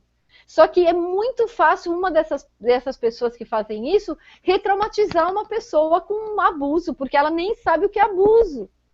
Ela ouviu sobre o conceito de criança interior, acha bonitinho. Eu atendo criança interior, eu vou falar sobre criança interior, lê alguns livros de autoajuda que cita sobre a criança interior e pensa que esse é o trabalho. E aí compromete um trabalho verdadeiramente sério. Então, eu mudei o meu nome do workshop muito em função disso. Continuo fazendo, porque continuo acreditando no trabalho, ainda existe preconceito e existe a dificuldade das pessoas, né, relacionarem, e é para isso que o meu trabalho está aí. Estou aqui, para ajudar você a reconhecer se o que você vivenciou é um abuso, e quase 99,9% é, e relacionar com as sequelas que você tem na vida adulta. E te ajudar a romper com os padrões que você, porventura, repete. Então, ele é riquíssimo, né? Que você colocou inédito, único no Brasil, e eu acredito que é único mesmo. Eu até citei outro dia para você, Karina, faz um tempo já, o Zeca Camargo era o responsável pelo programa do Fantástico. E sem querer, eu passando, eu vi que começou um monte de criança, um monte de adultos brincar com bexiga, e eu tenho uma dinâmica dessa no workshop, me chamou a atenção, não sei nem se foi minha tia que me ligou, tá passando tal coisa no Fantástico. E estavam falando, eu não lembro se era na Alemanha ou na Califórnia, sobre um trabalho igualzinho o que eu fazia. Mas no dia seguinte, isso era no domingo à noite, segunda de manhã, quem é o responsável pelo Fantástico? Era o Zeca Camargo na época. Foi muito simpático, me atendeu, eu falei assim, você citou, ontem foi citado no programa, um trabalho assim, assim, no exterior, dizendo que não tem no Brasil, e eu faço no Brasil. Aí ele só se limitou a dizer que ele não sabia, né, que não tinha como ele saber, não existia internet, essas coisas, hoje é muito fácil me descobrir e chegar no meu trabalho, mas na época não tinha, né? Ele falou, desculpa por não citar o seu trabalho, mas nós não tínhamos o conhecimento, foi nos mandada essa pauta, e a gente foi pesquisar e fez, e era muito parecido com o que eu já realizava. E, depois eu mandei uma fita, na época era vídeo cassete ainda, né? Fita de vídeo cassete. Eu enviei para o Jô. Infelizmente não teve nenhuma repercussão, não teve nenhuma não teve nenhum interesse da produção, né? Porque nessa época eu fazia muitas entrevistas na TV. Na Cláudia eu já fui várias vezes, esqueci o nome dela, na época era a Manchete. Você já foi? Hã? Na Claudete? Na Claudete, na Mônica Navarro, que hoje só dá palestras, na época ela fazia a entrevista, que era na extinta Manchete. Então eu fazia muitas entrevistas falando do assunto, né? Mas assim, nos programas de mais repercussão, eu não tive acesso. E infelizmente hoje a gente tem a internet, que é onde a gente divulga. Mas eu não conheço ninguém que trabalhe... Primeiro que eu não conheço profissionais que trabalham Alice Miller. Poucos trabalham Ferenczi. Jung, tem muita gente que trabalha, mas tem gente que nem sabe que Jung é que se aprofundou no conceito de criança interior. Mesmo junguianos. Mesmo junguianos. Já ouvi gente vir na minha palestra, quando eu fazia palestra, só palestra. Olha, minha coordenadora da faculdade de psicologia pediu para a gente vir ver para ela saber o que é criança interior. Já ouvi isso. Então eu sei que o meu trabalho realmente ele faz a diferença, ele tem conteúdo, ele é sério, né? E eu amo o que eu faço. Então ele faz a diferença assim na vida das pessoas. Hoje eu tenho plena consciência disso. E os nossos webinários estão nos mostrando mais ainda, né? Pelos depoimentos que vocês podem ver, por quem está tendo acesso desse conteúdo e tendo consciência e tendo conhecimento melhor do que é realmente o conceito de criança interior, criança ferida, pela luz da ciência, da literatura e não da autoajuda. Rô, tem uma participante perguntando quanto tempo que dura o teu workshop, né, a carga horária, e o preço, quanto vai custar? A carga horária são 16 horas, 8 horas sábado e 8 horas domingo. Por que eu estou fazendo 3 e 4 de outubro seguido sábado e domingo? Porque algumas pessoas, aqui no primeiro webinário, ou no segundo, mostraram interesse e são de fora, não moram em São Paulo, porque eu realizo ele em São Paulo. Quer dizer, eu posso realizar em qualquer lugar, mas eu geralmente realizo aqui. E aí algumas pessoas mostraram interesse e que vir 2 sábados, como eu sempre faço, ficaria muito puxado. Teriam que vir 2 vezes, um custo maior e não daria. Então eu resolvi, como eu faço muitas vezes, quando eu vou fazer fora, eu faço assim, sábado e domingo, direto. Então, ele começa 10 horas, vai até às 19 horas, com 1 hora só de almoço e 15, 20 minutos de café de manhã e 15 minutos de café à tarde. Por quê? Parece que não, mas é muito conteúdo. Eu passo vários trechos de filmes que tem a ver. Cada um vai parando, vai associando. Eu coloco muitas, como eu já falei para vocês, eu trabalho sempre com a música popular brasileira. Eu pego clássicos da música popular e sempre editei com imagens. Eu faço isso muitos anos, antes de aparecer isso na internet. E eu coloco essas músicas. Por quê? Porque tem gente que vocês já ouviram falar, são mais sinestésicos, outros mais visuais, então outros mais auditivos. Então eu procuro passar a mesma informação de várias formas. Se a pessoa não entendeu o que eu estou dizendo pela própria simples teoria, ela pode entender num trecho de filme, numa música, numa letra de música, que ela vai parar e vai refletir, numa imagem que eu coloquei lá na música e que vai chamar a atenção dela. Então, esses detalhes vão fazendo a diferença. Então, são 16 horas, gente, que voa. Ah, Rose, mas eu não gosto de me expor, eu não gosto de falar, eu sou super tímido. Não tem problema, que eu sempre brinco. Você pode entrar mudo e sair calado. Não, porque eu vou falar. As pessoas, fala quem quiser.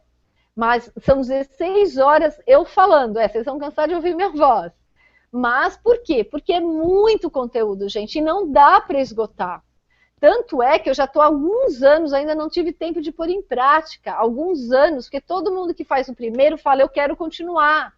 Tanto que durante um período, as pessoas que participavam do workshop, que moram em São Paulo ou próximo, a gente se encontrava depois 1, 2 vezes por mês na minha casa para assistir filme e debater assuntos, fazer meditação, porque as pessoas não querem parar de estudar o assunto, porque ele é realmente transformador. Então, tem todo mundo que faz esse workshop fala, Rose, cadê a continuidade? Mas eu quero a continuidade com mais tempo.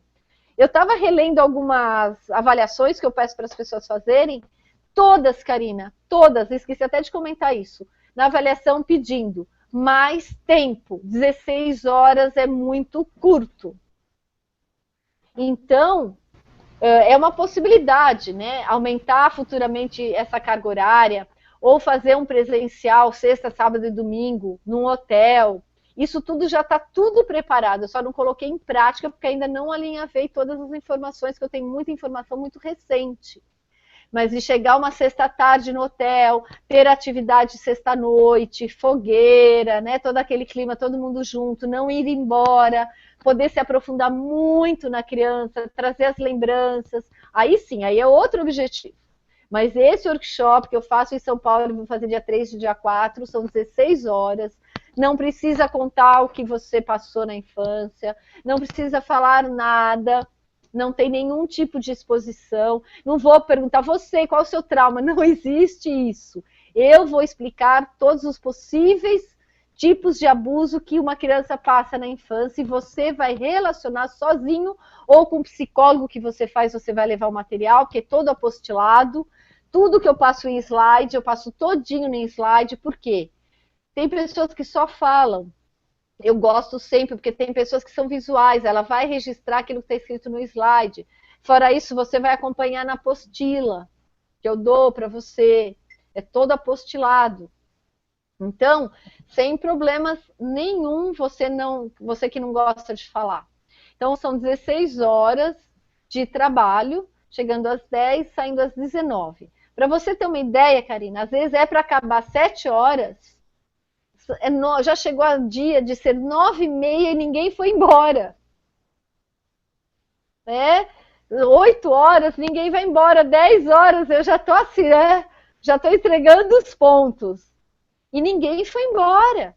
Por quê? A não ser que tenha um compromisso, mas porque as pessoas começam a querer trocar ideia, começam a ter, ai, Rose, isso e aquilo, e a gente fica batendo papo, senta todo mundo no chão e a gente fica batendo papo. De tão gostoso que é. É só participando para saber o quanto é gostoso. Eu respondi? Sim, sim, ficou bem claro. Super trabalho que vale a pena conferir, né, Rô? E então, participante perguntou o valor, que ela quer saber quanto que o valor. Dá para parcelar. Gente, os cursos que eu tenho visto por aí, eu paguei um curso de 3 dias, esse que eu fiz, R$ 3.900. Eu recebo e-mails, como vocês recebem, a maior parte dos cursos está em faixa de 2.500, 2.000, um curso de no máximo 2 dias. Já cheguei a receber ontem mesmo um curso de 1 dia por R$ 2.300. Esse eu estou fazendo por 997, que é um preço já muito, muito, muito abaixo do que a média que tem por aí, diante do conteúdo de informação que existe, né? Dos anos que eu faço. São mais de 20 anos realizando esse workshop. Então eu falo, hoje ele está redondinho. Aí eu falo, olha, o próximo eu não vou mexer em nada, mas não tem jeito. Eu sempre tenho informações para atualizar. Então é R$ 997 reais. Mas acho que a Karina tem uma surpresa aí, né, para quem está aqui hoje participando do webinário. Então, gente, antes de começar o nosso hangout, né, a Rose, nós conversamos e nós fizemos um combinado. Para quem está na sala hoje ao vivo, né, quem está participando do hangout e tem interesse em participar do workshop, se você mandar um e-mail, responder o meu último e-mail, que é o Estamos ao Vivo, que eu mandei às 8, se você me responder esse e-mail dizendo que você quer participar, que você quer adquirir, que você quer ir para o workshop da Rose, ou se você enviar um e-mail para a Rose, no r.zago@uol.com.br, isso até meia-noite de hoje, tá? Você vai economizar R$ 350, porque o workshop da Rose custa 997, até a meia-noite de hoje ele fica por 647. Mas isso é só para quem está ao vivo, ou se alguém assistir depois, enviar esse e-mail até meia-noite, tá? Então, até meia-noite você tem R$ 350 aí no seu bolso. Quem estiver assistindo, quem quiser responder. Então, se você tem interesse, quer ir no workshop da Rosemeire Zago, manda um e-mail para mim ou para ela, falando, eu quero participar, eu quero adquirir, e você vai ter esse desconto de R$ 350. De 997 vai para 647, tá bom? Então, aproveitem, que é uma oportunidade única. Se você não quiser ir para o workshop da Rosemeire Zago agora, no presencial, tudo bem, daqui a 12 meses, né, daqui a um ano, ela faz novamente. Né? Só que é muito tempo para esperar, então pensa bem e aproveita essa oportunidade, tá bom? E além de toda essa informação, vamos estar juntas, 6 horas, vamos almoçar juntas, né? Muito bom. Super obrigada, Karina. Isso é realmente um super presente para vocês que estão nos acompanhando. E para quem já não faz já um trabalho comigo, também vai ter como um bônus aí extra uma sessão comigo, depois do workshop, né, para tirar dúvidas, podendo ser online, com o dia e horário agendados. Vai estar incluso já, sendo que o valor da minha sessão está R$ 250. Então, vai estar junto nesse valor de 647. Então, junto, era 997, mais 250 de uma sessão. Então, a economia de 350 mais 250. Exatamente. Tem, nossa, se for somar, né, o valor vai lá em cima, todos os bônus, né, todos os benefícios. Então, aproveite, gente. É uma oportunidade realmente única de você se beneficiar de tudo isso que você tem acompanhado nos webinários. Nós estamos... Muita coisa que eu falo no workshop está aqui no webinário, mas, claro, aqui já estamos com 12 horas, né? Aqui, lá nós vamos ter 16 horas, então imagine como é rico. Eu tenho certeza que você vai tirar o maior benefício desse momento.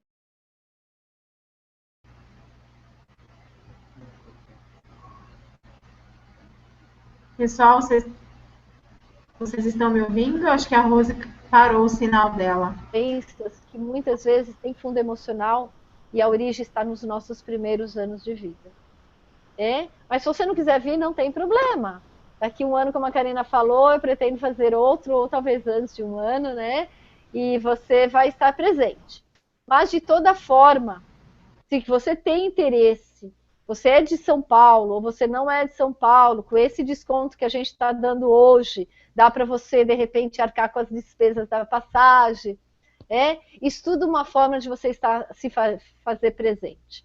Eu vou adorar te receber. E vou poder te dar um abraço bem apertado e te ajudar um pouquinho a estar fazendo parte desse seu resgate da sua criança ferida, desse seu processo de acolher a sua criança. E eu vou ficar muito feliz por isso. Legal, Rô. Então, antes da gente finalizar, vou fazer algumas perguntas do pessoal que está ao vivo para a gente encerrar, tá? Tá. A Dulce pergunta assim, Dulce Helena Moura, o que você acha da hipnose? Tenho dor crônica nos olhos, no rosto. Seria a solução para esquecer os traumas ou não sofrer com eles? Usar a hipnose? Dulce, eu uso a hipnose, super recomendo, super indico. Né? Eu uso a hipnose tradicional, que também tem várias linhas dentro da hipnose. Eu uso a tradicional, a clássica, né? Tenho bons resultados, que eu já expliquei, é igual não, né? Ela é diferente, mas é semelhante à imaginação ativa, a forma de conduzir que difere. E nós não esquecemos trauma de infância. Nós retraumatizamos ou não, nós ressignificamos, nós elaboramos e validamos. Não existe esquecer. Não tem uma borracha para pegar e apagar. A pior coisa que alguém pode fazer, e geralmente muitas pessoas dão essa orientação erroneamente, é esquecer o que se passou. Não se esquece, se ressignifica. É isso que a imaginação ativa faz. Eu tenho bons resultados tanto na técnica de hipnose como na imaginação ativa. Depende do profissional que você está recorrendo, depende como você se sente mais à vontade, depende qual técnica. Eu sempre, às vezes, eu experimento as duas e vejo, para a pessoa ver qual que ela teve mais resultado, qual que ela se sentiu mais confortável, qual que ela se aprofundou mais. Mas aí depende de cada um, mas super recomendo, super indicado. É isso? Legal, Rô. Tem uma pergunta da Sênia, que ela pergunta como que funciona o nosso subconsciente no processo de cura. Só corrigindo também, eu não uso o termo subconsciente, só para que vocês tenham a informação correta. Todo mundo utiliza, não tem nenhum problema, mas subconsciente ele é utilizado em geral nos livros de autoajuda. Na literatura, nós usamos, e fica até mais fácil, o inconsciente e o consciente. Subconsciente seria uma parte que seria no limiar, né, entre a consciência e o inconsciente. Mas esse limiar é tão complexo, então eu sempre falo, é muito mais fácil usarmos os dois extremos, consciente e inconsciente. Então, o processo de cura, totalmente o inconsciente está lá. Por quê? Acho que nós falamos um pouquinho isso no último hangout, que foi sobre o processo de cura. Quando você adoece, quem está permitindo que você adoeça é, antes de mais nada, seu inconsciente. Porque ele sabe os motivos pelos quais você está adoecendo. Então, nada mais óbvio e coerente de que o inconsciente, ter como você vai se curar. O processo de cura está totalmente dentro de você. É como eu comecei a semana passada o webinário falando. Acredite, antes de mais nada, que você tem a capacidade de se curar. Porque da mesma forma você teve a capacidade de adoecer, por mais absurdo que se pareça. Tanto é que na psicossomática nós utilizamos o quê? Você fez uma doença. Eu faço uma doença em mim. Por vários motivos. Aí nós temos que buscar a origem. Aí psicossomática é um outro assunto para mais 20 webinários. Né? Como que eu trabalho, como que eu identifico o sintoma, como que eu identifico a origem. Então, mas o inconsciente totalmente relacionado com o processo de cura, sim. Por quê? 95% das suas ações e de tudo que se passa com você da sua vida é inconsciente. Karina? Entendi, Rô, obrigada. Não, é que você sumiu aqui. A nossa internet está oscilando, né? Tem hora que sobe e volta. Mas que bom que não caímos, né? Não caímos. Essa pergunta a Sênia já tinha feito há 1 hora, mas tinha ficado lá para baixo, agora que eu vi. Tá. Então, acho que nós vamos encerrar, então. Deixa eu ver se tem algum depoimento. quase 2 horas e hoje nós não caímos. Graças a Deus, né? Gente, eu queria pedir que vocês deixassem comentários. Agradeço a cada pessoinha que tem colocado os seus comentários. Como eu expliquei outro dia, é muito importante, porque a maior parte dos acessos a esse conteúdo não é ao vivo, é depois. E as pessoas, antes de assistir, elas vão ler os comentários, como talvez você faça quando você vai assistir um Hangout, que já foi, que não é ao vivo. A gente sempre vai buscar os comentários, para ter uma noção, o que as pessoas estão falando sobre isso, como foi, o que as pessoas acharam, será que eu vou perder tempo? Então, o seu comentário, ele é muito importante para mim, para a Karina, que é um feedback para a gente, né? Nosso trabalho está sendo legal para você, esse conteúdo está sendo importante, está fazendo diferença na sua vida, e também para quem vai vir assistir. Essa pessoa que vai vir assistir, ela vai se basear muito nos comentários. Então, se possível, assistiu, mesmo quem vier assistir depois, não for ao vivo, também deixe seu comentário. Olha, eu fiz isso, eu não fiz, eu conheço essa teoria, eu não conheço, isso é novo para mim, está tendo tal significado, essas informações que você está me passando. Deixa um testemunho, eu infelizmente passei isso com uma psicóloga que eu fiz. Deixe um pouquinho da sua história, deixe um pedacinho, né? Eu estou dando um pedacinho de mim, eu estou doando, doe um pedacinho de você, 5 minutinhos que você possa colocar seu comentário.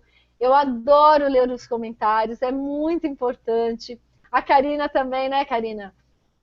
Sim. Mesmo os e-mails, eu não quero deixar o comentário porque automaticamente aparece meu nome.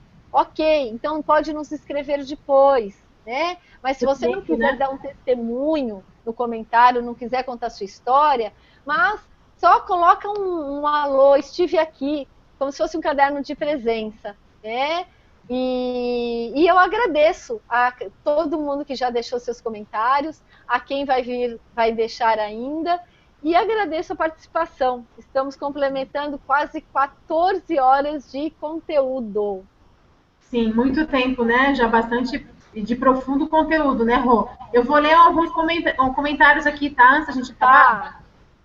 A Manu Hitz, ela falou assim, a gente estava falando sobre a psicóloga dela, que é psicanalista, né, freudiana e tal, e dela só respondeu que a psicóloga dela não é ortodoxa, não tem divã, é uma vez por semana, uma de frente para outra, e ela conversa assim e pontua a minha fala. E daí ela fala assim, pena que não seja junguiana, porque já me encantei por Jung através das suas palestras.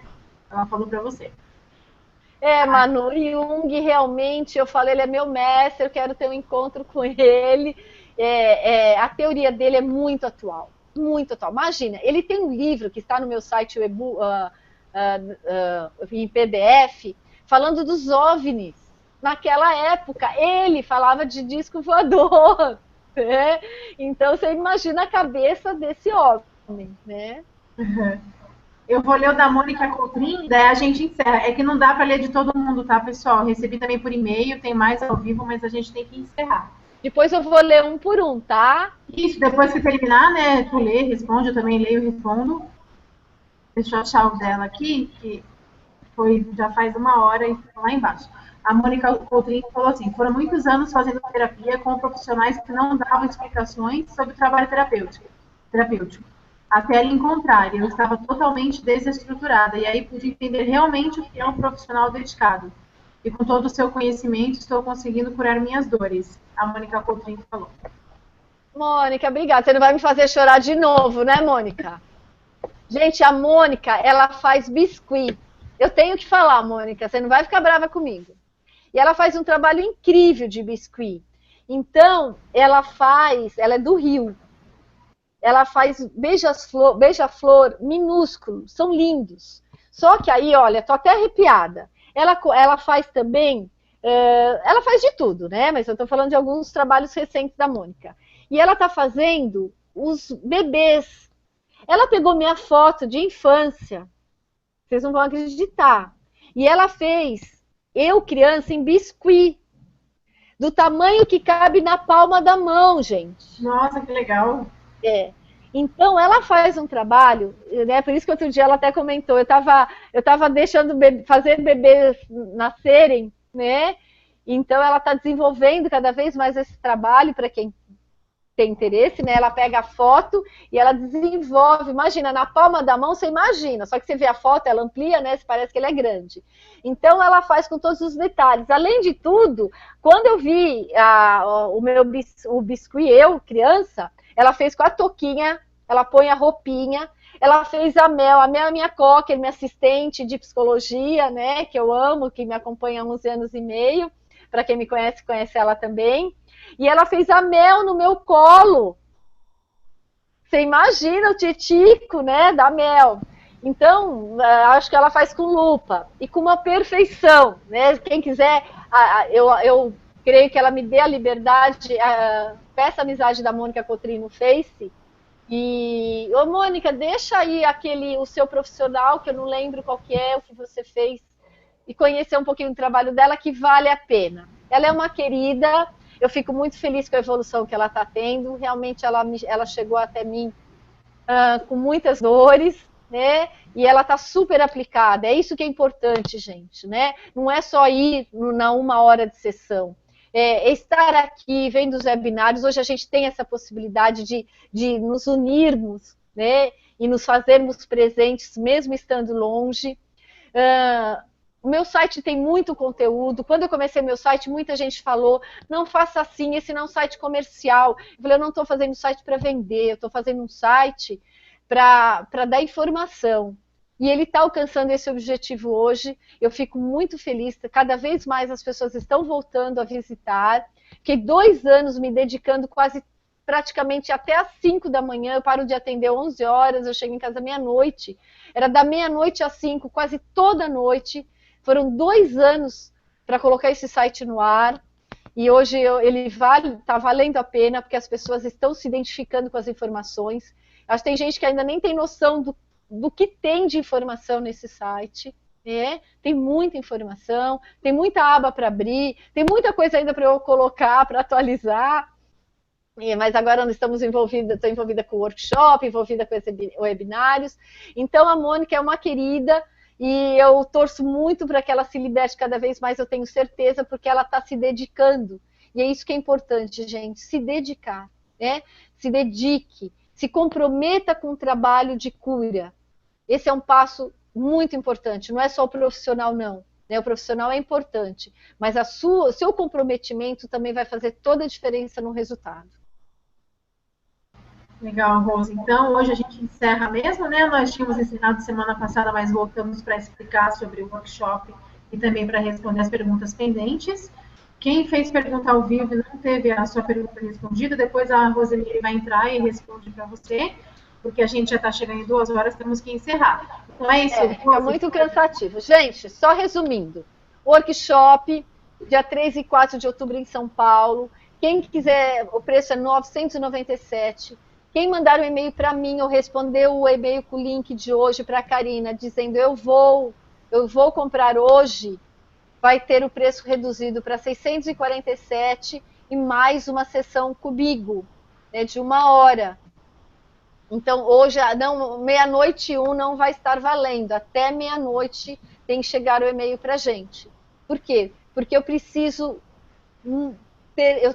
de toda uma dedicação para preparar esse workshop. Então, a pessoa que fala amanhã, sábado, eu não vou ter tempo hábil para preparar para daqui 1 semana. Está muito em cima da hora. Então, realmente, o prazo vai se esgotar hoje para as pessoas que quiserem participar do workshop. Eu espero que você venha, que você participe. Quem eu conheço, quem eu não conheço e vou poder conhecer. E agradeço a presença de todos vocês em um webinário, em todos os webinários, vocês que me acompanharam nesses 7 webinários, e um obrigado especial à Karina, um obrigado especial ao Walter por toda a dedicação, pelo profissionalismo deles, pelo carinho que eles têm com cada um de vocês. Muitos daqui me conhecem, meus pacientes estão encantados com a atenção da Karina, que ela é muito especial mesmo, ela vai ser parceira para o resto da vida, né? E agradeço muito, muito, Karina, você está fazendo parte dessa minha jornada nesse momento. E eu espero que você continue por muitos e muitos anos, porque eu só vou parar quando eu morrer. Meus pacientes morrem de rir. Eu falei, eu vou vir de bengalinha, velhinha aqui no consultório, atendendo vocês, mas eu não paro de atender. Enquanto eu estiver viva, eu vou estar presente na vida de cada um de vocês. E você, Karina, eu faço questão que você esteja presente na minha vida, tá?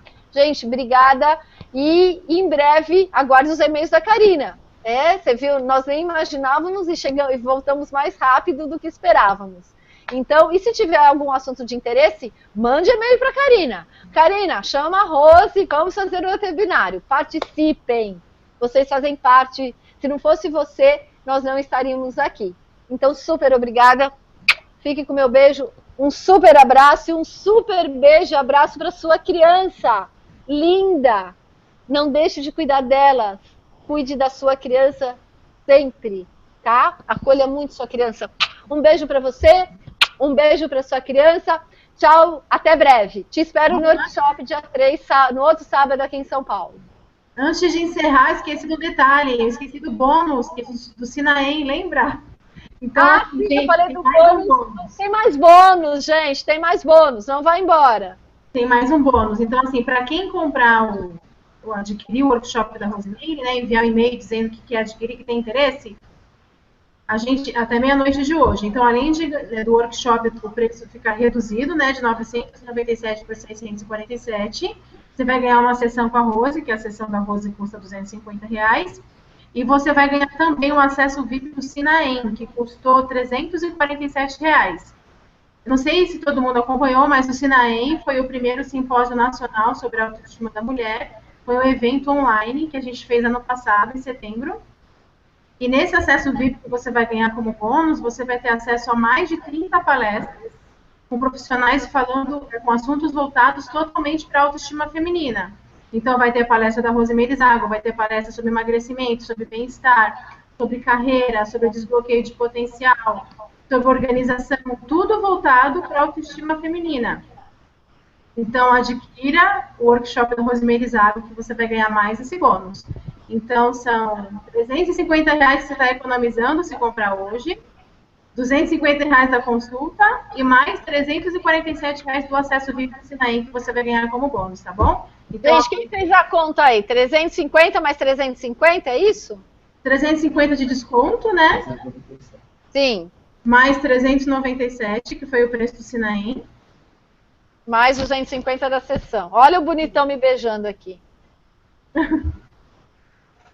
Karina, dá apenas 997 de bônus. Você tem alguma conta errada aqui? Não, tem conta errada. É isso mesmo? É isso mesmo, quase R$1.000 só de bônus. Gente, o preço do que vocês vão ganhar é mais do que o workshop. Como assim? Tem coisa errada nessa conta. Mas não é não, a Karina tá falando que é isso mesmo. Quase R$1.000 de bônus se você pagar 647. É uma conta meio, né, de português, com todo respeito, mas é uma conta meio estranha, mas é isso mesmo. Esse projeto do Sinaem, o simpósio que a Karina fez, para quem não participou, vocês podem imaginar o profissionalismo com a dedicação que ela e o Walter fizeram. Ele é bárbaro, profissionais de alto gabarito, você vai receber todas as palestras juntas, para você assistir a hora que você quiser, quando você quiser, você vai estar com esse pacote para você, né? É bárbaro. E só lembrando, quem não estiver ao vivo e for assistir 1h da manhã, chegou da faculdade, vai assistir, não vai estar valendo esses bônus. Vai abrir sábado ou domingo, que não seja hoje, dia 24, 22 horas, não vai estar valendo o bônus. O bônus vai estar sim, se você assistir hoje, dia 24, até às 0 hora. A partir disso, esses bônus não terão mais validade, ok? Então, é para quem está ao vivo, quem começou a assistir agora, mas até meia-noite, se eu receber um e-mail, vai estar valendo todos esses bônus que nós estamos deixando aqui gravados, né? Não tem como falar, não falei isso, está tudo gravado. Então, aproveite, oportunidade única. Deu a louca na Karina. Então é isso, aproveitem, pessoal, para cuidar da sua criança ferida, tá bom? Oportunidade única mesmo. Então encerramos por aqui, Rose, brigadão por tudo, obrigada, pessoal. E a gente se encontra um dia. A gente se encontra em breve. Deixe seu comentário que eu vou ler depois, tá? Beijo para todo mundo. Beijo, Karina. Beijo, Walter. Tchau. Beijo, gente. Tchau.